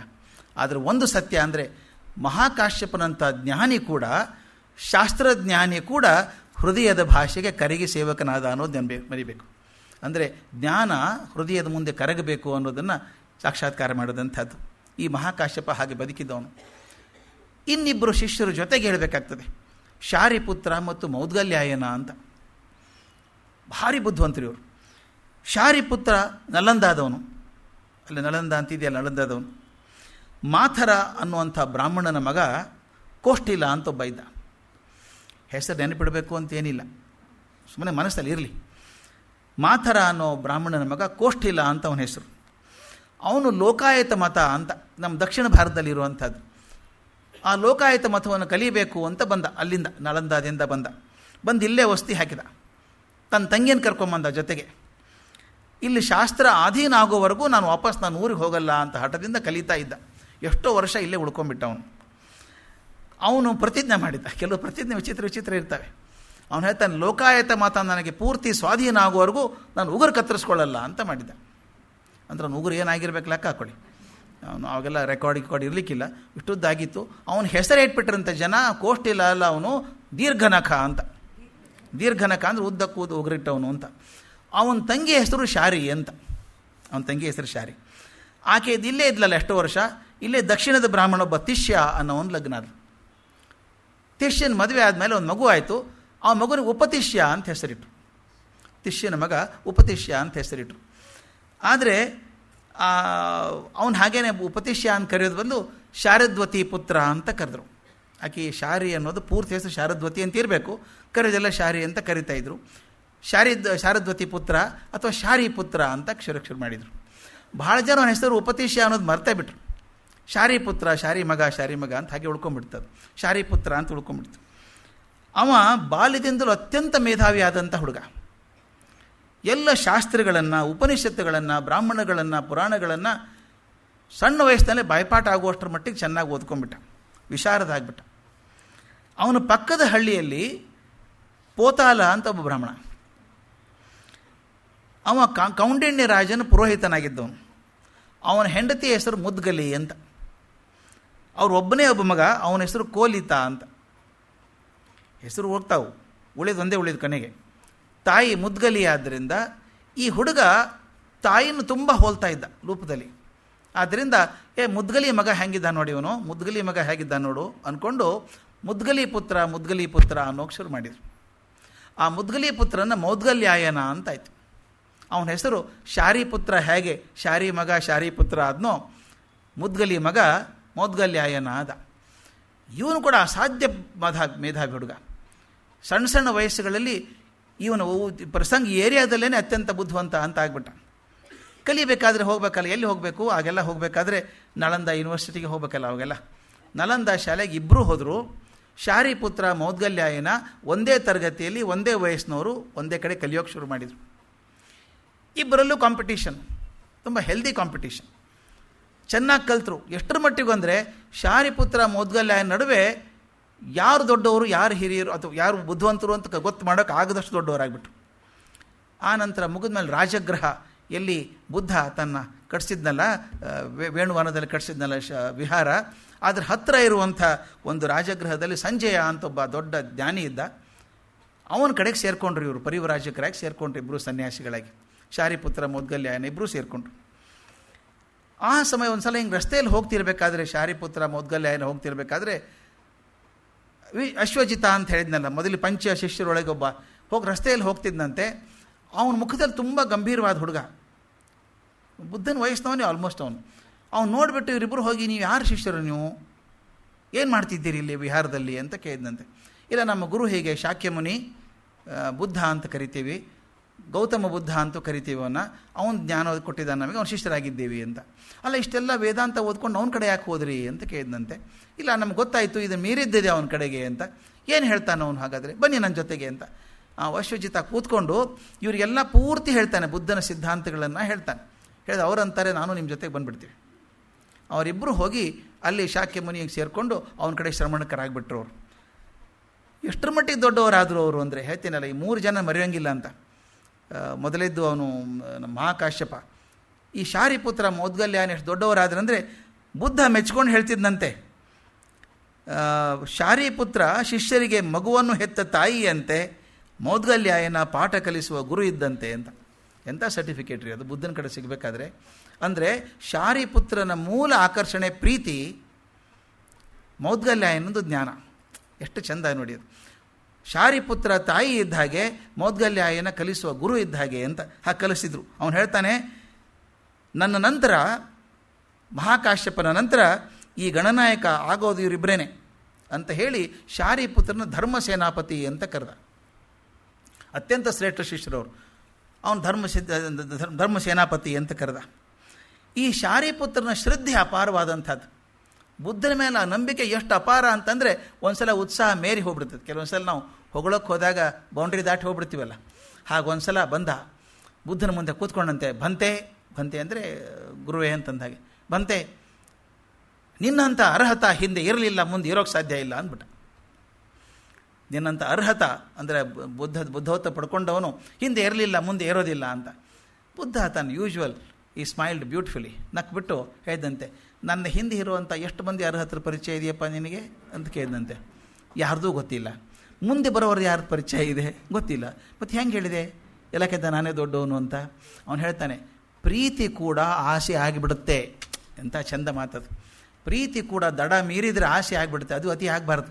ಆದ್ದರಿಂದ ಹಂತ ಇಟ್ಕೋ. ಆ ಪ್ರೀತಿ, ಆ ಶ್ರದ್ಧೆ ಬುದ್ಧನ ಬಗ್ಗೆ, ಯಾರಾದರೂ ಬುದ್ಧನ ಬಗ್ಗೆ ಮಾತಾಡಿದರೆ ಮುಂದೆ ಬರ್ತದೆ. ದೇವದತ್ತ 500 ಜನ ಕರ್ಕೊಂಡು ಹೋಗ್ಬಿಡ್ತಾನೆ, ಶಿಷ್ಯರನ್ನು ಕರ್ಕೊಂಡು ಬೇರೆ ಕಡೆ ಹೋಗ್ತಾನೆ, ಬುದ್ಧನ ವಿರುದ್ಧ ಭಾಷಣ ಮಾಡ್ತಿರ್ತಾನೆ, ತನ್ನ ಥೇರಿ ಹೇಳ್ತಿರ್ತಾನೆ. ಸುಸ್ತಾಗಿರುತ್ತೆ. ಶಾರಿಪುತ್ರ ಹೋಗಿರ್ತಾನೆ, ಶಾರಿಪುತ್ರ 1 ತಾಸು ನೀ ಮಾತಾಡಪ್ಪ, ಸ್ವಲ್ಪ ನಿದ್ದೆ ಮಾಡಿ ಬರ್ತೀನಿ ನಾನು ಅಂತ ಹೋಗ್ತಾನೆ. ನಿದ್ದೆ ಮಾಡಿ ಬರೋದ್ರಲ್ಲಿ ಒಬ್ಬರೂ ಇಲ್ಲ. ಶಾರಿಪುತ್ರನ ಮಾತು ಕೇಳ್ಕೊಂಡು 500 ಜನ ಹೋಗ್ಬಿಟ್ಟಿರ್ತಾರೆ ವಾಪಸ್ಸು ದೇವದತ್ತನ ಬಿಟ್ಟು. ಅಂಥ ಪ್ರಭಾವಶಾಲಿ ಮಾತಾಡುವಂಥವನು ಅವನಿದ್ದ. ಅವನು ಬುದ್ಧ ಹೇಳ್ತಿರ್ತಾನೆ, ಶಾರಿಪುತ್ರ ಮಾತಾಡಿದರೆ ಯಾರಾದರೂ ನಂಬಿ ಬಂದುಬಿಡ್ತಾರೆ ಆಶ್ರಮಕ್ಕೆ ಅಂತ. ಹಾಗೆ ಆ ಶಾರಿಪುತ್ರನ ಒಂದು ಹೇಳಿ ಮುಗಿಸ್ಬಿಡ್ತೇನೆ ಇವತ್ತು. ಅವನು ಒಂದು ಸಲ ತೀರ್ಮಾನ ಮಾಡಿದ, ತನ್ನ ಕೋಣೆಗೆ ಬಂದ, ವಿಹಾರದಲ್ಲಿ ತನ್ನ ಕೋಣೆಯ ಸ್ವಚ್ಛ ಮಾಡಿ ಎಲ್ಲ ನೆಲ ಒರೆಸಿ ಬಟ್ಟೆಯಿಂದ ಒರೆಸ್ಬಿಟ್ಟು ತೊಳೆದು ಅವನು ಬಾಷ್ಪ ಬಂದ. ಏನು ಮಾಡ್ತಿದ್ದೀಯೋ ಅಂತ ಕೇಳ್ದ. ಇಲ್ಲ, ನಂದು ಇವತ್ತು ಕಡೆ ದಿವಸ ಇಲ್ಲಿ ಇದಿರಲ್ಲ, ನಾನು ಊರಿಗೆ ಹೋಗ್ತೀನಿ. ಯಾಕೆ ಊರಿಗೆ ಹೋಗ್ತೀಯಾ? ವಿಹಾರ ಬಿಟ್ಟು ಹೋಗ್ತೀಯಾ ಅಂತ. ಇಲ್ಲ, ದೇಹನೇ ಬಿಡ್ತಿದ್ದೀನಿ, ವಿಹಾರ ಬಿಡೋದೇನಿ ನಿನ್ನ ಕಡೆ ಸಲ ನೋಡೋದು ನಾನು ನಿನ್ನ, ಮುಂದೆ ನೋಡೋಲ್ಲ ನಿನ್ನ ಅಂದ.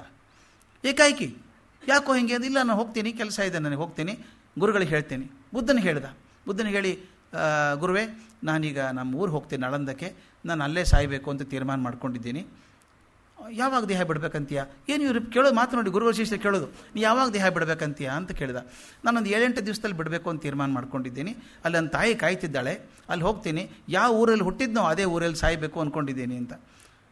ಹಾಗಾದರೆ ತೀರ್ಮಾನ ಮಾಡಿದರೆ ಹಾಗೆ ಮಾಡ್ಕೋ, ಹೋಗೋ, ಒಂದು ಉಪನ್ಯಾಸ ಮಾಡಿ ಹೋಗು ಅಂತಾನೆ. ಆತ ಶಾರಿಪುತ್ರ ಎಲ್ಲರೂ ಉಪದೇಶ ಮಾಡ್ತಾನೆ. ನೋಡಿ, ಇದು ಏನು ಮನಸ್ಥಿತಿ ಅಂತ ವಿಚಿತ್ರ ಅನಿಸಲ್ವಾ ನಮಗೆ? ಊರಿಗೆ ಹೋಗ್ಬೇಕಾದ್ರೆ ಕಣ್ಣಲ್ಲಿ ಬರುತ್ತೆ, ಯಾರು ಮತ್ತೊಬ್ರು ಹೋದರೆ ಯಾವ ಬರ್ತಾರೋ ಏನೋ ಅಂತ ಅನಿಸುತ್ತೆ. ಅಂಥದ್ದು ಉಪನ್ಯಾಸ ಆದಮೇಲೆ ಬುದ್ಧ ಆಶೀರ್ವಾದ ಮಾಡಿ ಕಳಿಸ್ಕೊಡ್ತಾನೆ. ತಾನು ಊರಿಗೆ ಹೋಗ್ತಾನೆ. ಹೋಗಿ ಹೇಳ್ತಾನೆ, ನಮ್ಮ ಅಮ್ಮ ಹೇಳು ಶಾರಿಪುತ್ರ ಬಂದಿದ್ದಾನೆ ಅಂತ. ಪಾಪ ಅಮ್ಮ ಇದ್ದಾಳೆ, ವಯಸ್ಸಾಗಿದೆ, 40 ವರ್ಷದ ಮೇಲೆ ಮಗನ ನೋಡಿದ್ದಾಳ್ರಿ ಆಕೆ. 40 ವರ್ಷದ ಮೇಲೆ ಏನು ಪ್ರೀತಿ ಆಗಿರಬೇಕಲ್ಲ ಆಕೆಗೆ. ಹೋಗ್ತಾನೆ, ಅಮ್ಮ ಬಂದಿದ್ದೆ ನಾನು ಅಂತ. ಆಕೆ ಮಡ್ಲಲ್ಲಿ ತಲೆ ಇಟ್ಕೊಂಡು ಮಲ್ಕೋತಾನೆ 2 ದಿವಸ. 1 ವಾರ ಆದಮೇಲೆ 7ನೇ ದಿವಸ ಅಲ್ಲಿ ಹೋದದ್ದು, ಅಮ್ಮ ನಂದು ಇವತ್ತು ಕಡೆ ದಿವಸ, ಮತ್ತು ವಾಪಸ್ ಹೋಗ್ತೀನೋ ಅಂತ. ವಾಪಸ್ ಎಲ್ಲೂ ಹೋಗಲ್ಲ, ಮೇಲೆ ಹೋಗ್ತೀನಿ ನಾನು ಅಷ್ಟೇ, ಮುಗಿತು ನಂದಿನ ಅಂತ ಹೇಳ್ತಾನೆ. ಮರುದಿನ ಬೆಳಗ್ಗೆ ಎದ್ದು ರಕ್ತ ಕಾರೋಕ್ಕೆ ಶುರು ಮಾಡ್ತಾನೆ. ಅದೇನು ವಿಚಿತ್ರ ಅದು, ಕಥೆನ ಓದಾಗ ನಾನು ಅನಿಸೋದು. ಯಾವ ಪಾತ್ರೆ ಹಿಡಿಯೋಕ್ಕಾಗಲ್ಲ ಅಷ್ಟು ರಕ್ತ ಕಾರಿಬಿಡ್ತಾನೆ. ಸುಸ್ತಾಗಿ ಶಿಷ್ಯರು ಬರ್ತಾರೆ, ಮಾಡಿದ ಹೇಳ್ತಾನೆ, ಚೀವ್ರ ಅಂದರೆ ಬಟ್ಟೆ, ಅವರು ಶ್ರಮಣಿಗೆ ಹಾಕ್ಕೊಳ್ಳುವಂಥ ಬಟ್ಟೆ, ಅದು ಕಾವಿ ಬಟ್ಟೆ, ಅದನ್ನು ಹೊಚ್ಚು ಅಂತ ಹೇಳ್ತಾನೆ. ಹೊಚ್ಚಿ ಬಲಮಗ್ಗಲಾಗಿ ಮಲಗಿಸು ನನ್ನ ಅಂತ ಹೇಳ್ತಾನೆ. ಶಿಷ್ಯ ಮಲಗಿಸಿದಾಗ ಎಲ್ಲರಿಗೂ ನೋಡ್ತಾನೆ, ನಗ್ತಾನೆ. ಆಯಿತು, ಬುದ್ಧಂ ಶರಣಂ ಗಚ್ಛಾಮಿ ಅಂದು ಟಕ್ಕಂತ ಕಣ್ಣು ಮುಚ್ಚಿಕೊಂಡು ತೀರ್ಕೊಂಡ್ಬಿಡ್ತಾನೆ. ಇದು ಶಾರಿಪುತ್ರ ಮಾಡುವಂಥದ್ದು. ಇಲ್ಲಿ ಮೌದ್ಗಲ್ಯಾಯನ ಇದ್ನಲ್ಲ, ಇಲ್ಲಿ ತನ್ನ ಸ್ನೇಹಿತನ ಕಳಿಸಿ ಬಂದಿದ್ದಾನೆ. ಮರುದಿವಸ ಅವನು ಹೋದ ಮರುದಿವಸ ದೇವದತ್ತನ ಶಿಷ್ಯರು ಬಂದು ಇವನು ಹೊಡೆದು ಬಿಡ್ತಾರೆ ರಸ್ತೆಯಲ್ಲಿ. ನಮ್ಮ ಇವನು ಮಾಡಿದ ತೊಂದರೆ ಮಾಡಿದ ಶಾರಿಪುತ್ರ ಅಂತ ಹೇಳಿ ಇವನು ತುಂಬ ಹೊಡೆದು ಬಿಡ್ತಾರೆ. ಮೈಯೆಲ್ಲ ನೋವಾಗುತ್ತೆ, ಪೆಟ್ಟಾಗಿರುತ್ತೆ. ಅವನು ಪ್ರಸೇನಚಿತ್ತ ರಾಜ ಬಂದು ತನ್ನ ರಾಜವೈದ್ಯರನ್ನು ಕಳಿಸ್ತಾನೆ ಇವನು ಟ್ರೀಟ್ಮೆಂಟ್ ಎಲ್ಲ ಮಾಡಿಸೋದಕ್ಕೆ. ಏನಾದರೂ ಸರಿ ಆಗಲ್ಲ, ಒದ್ದಾಡ್ತಾ ಇರ್ತಾನೆ, ನೋವು ಭಾಳ ಇರ್ತದೆ. ಅವನು ರಾಜ ಹೇಳ್ಬಿಡ್ತಾನೆ ವೈದ್ಯರಿಗೆ, ಇವನು ಗುಣ ಆಗದೆ ಹೋದರೆ ನಿಮ್ಮನ್ನೆಲ್ಲ ಡಿಸ್ಮಿಸ್ ಮಾಡಿಬಿಡ್ತೀನಿ ಅಂತ. ಅವ್ರು ಪಾಪ ಒದ್ದಾಡ್ತಾರೆ, ಔಷಧಿ ಕೊಡ್ತಿರ್ತಾರೆ. ಪಾಪ ಅವು ತೊಂದರೆ ಆಗಬಾರ್ದಲ್ಲ, ಅವು ತನ್ನಿಂದ ಅವ್ರ ನೌಕರಿ ಹೋಗಬಾರ್ದಲ್ಲ ಅಂತ ಇವನೇನು ಮಾಡ್ತಾನೆ ಗೊತ್ತಾ? ಮರುದಿವಸ ಆರಾಮಾಯಿತು ಅಂತ ಎದ್ದು ಭಿಕ್ಷೆ ಬೇಡಕ್ಕೆ ಹೋಗ್ಬಿಡ್ತಾನೆ ರಾಜಗೃಹಕ್ಕೆ. ಹೋಗ್ಬಿಟ್ಟು ಆರಾಮಾಗಿದ್ದೀನಿ ಅಂತ ತೋರಿಸಿ ಮಧ್ಯಾಹ್ನ ಬಂದು ಎಲ್ರಿಗೂ ಹೇಳಿ ಬುದ್ಧನಿಗೆ ನಮಸ್ಕಾರ ಮಾಡಿ, ನನ್ನ ಗೆಳೆಯ ಇವತ್ತು ಹೋಗ್ತಾನೆ, ನಾನು ಹೋಗಬೇಕು. ಮಧ್ಯಾಹ್ನ ಬಂದು ಬುದ್ಧ ನಮಸ್ಕಾರ ಮಾಡಿ ತನ್ನ ಕೋಣೆಗೆ ಬಂದು ಕಾಲು ಚಾಚಿ ಮಲ್ಕೊಂಡು, ಸ್ವಿಚ್ ಆರಿಸಿದ್ರು ಬೇಗ ಲೈಟ್ ಆರೋಲ್ರಿ ಅಷ್ಟು ಅಂಥದ್ದು ಮಲ್ಕೊಂಡು ಟಕ್ಕಂತ ದೇಹ ಬಿಟ್ಬಿಟ್ಟ. ಇದು ಹೇಳ್ತಾರೆ, ಎಷ್ಟು ಅದ್ಭುತ. ಎಸ್ ಕೆ ರಾಮಚಂದ್ರಾಯರು ಬರೀತಾರೆ, ಇದು ಪವಾಡಕ್ಕಿಂತ ಪವಾಡ. ಇದು ಇಬ್ಬರೂ ಸ್ನೇಹಿತರು ಒಂದು ಜೀವ ಆಗಿಬಿಟ್ರಲ್ಲ, ಅಷ್ಟು ದೂರ ಅಲ್ಲಿ ಹುಡುಗ ಒಬ್ಬ ತೀರ್ಕೊಂಡ ಶಾರಿಪುತ್ರ. ಅದೇ ಸಮಯಕ್ಕೆ ಅದೇ ದಿವಸ ಆ ಕ್ಷಣದಲ್ಲೇ ಮೌದ್ಗಲ್ಯಾಯನೂ ಹೋಗ್ಬಿಟ್ಟ. ಬುದ್ಧ ಮೊದಲನೇ ಬಾರಿಗೆ ಅಂತಾನೆ, ನನ್ನ 2 ಕೈಗಳು ಅಶಕ್ತವಾಗಿಬಿಡ್ತು ಅಂತ. ಅಂದರೆ ಬುದ್ಧನಿಗೆ ಹಾಗೆ ಅನಿಸಿರ್ಬೇಕಾದ್ರೆ ಎಷ್ಟು ದೊಡ್ಡವರಾಗಿರ್ಬೇಕು ನೋಡಿ.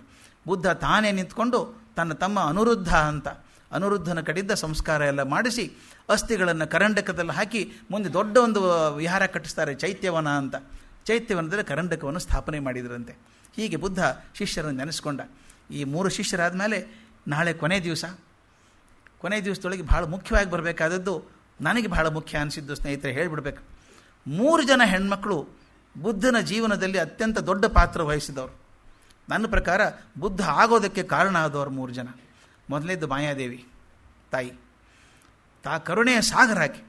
ಬುದ್ಧನಿಗೆ ಕರುಣೆ ಬಂದಿದ್ದರೆ, ಪ್ರೀತಿ ಬಂದಿದ್ದರೆ ತಾಯಿದೇ ಬಂದಿರಬೇಕು ಅಂತ ನನಗನ್ಸೋದು. 2ನೇದು ಪ್ರಜಾಪತಿ ಗೌತಮಿ, ತಾನು ಹಡಿಲಾರದೆ ತನ್ನ ಅಕ್ಕನ ಮಗನ ತನ್ನ ಮಗನಿಗಿಂತ ಹೆಚ್ಚು ಬೆಳೆಸ್ಕೊಂಡು ಕಣ್ಣಲ್ಲಿ ಕಣ್ಣಿಟ್ಟು ಬೆಳೆಸಿದ್ಲಲ್ಲ, ಆ ಪ್ರೀತಿ ಕೊಟ್ಲಲ್ಲ, ಆ 2ನೇ ತಾಯಿ. 3ನೇದು ಯಶೋಧರನ ಸರಿಯಾಗಿ ನಾವು ಸ್ಥಾನ ಕೊಡದೆ ಹೋದರೆ ಬುದ್ಧನ ಜೀವನದಲ್ಲಿ ಬುದ್ಧನಿಗೆ ಬೇಜಾರಾಗ್ಬೋದು. ಅದಕ್ಕೆ ನಾಳೆ ಬಹುಶಃ ನಾನು ಸ್ವಲ್ಪ ಯಶೋಧರೆ ಬಗ್ಗೆ ಹೆಚ್ಚು ತಗೋಬೇಕು. ಬುದ್ಧ ವಾಪಸ್ ಬರ್ತಾನೆ ಕಪಿಲ ವಸ್ತುವಿಗೆ ಬಂದಾಗ ಯಶೋಧರನ ಭೇಟಿಯಾದಾಗ ಹೇಗಾಗ್ತದೆ ಅನ್ನೋದನ್ನು ನಾಳೆ, ಉಳಿದ ಭಾಗವನ್ನು ನಾಳೆ ನೋಡೋಣ. ನಮಸ್ಕಾರ.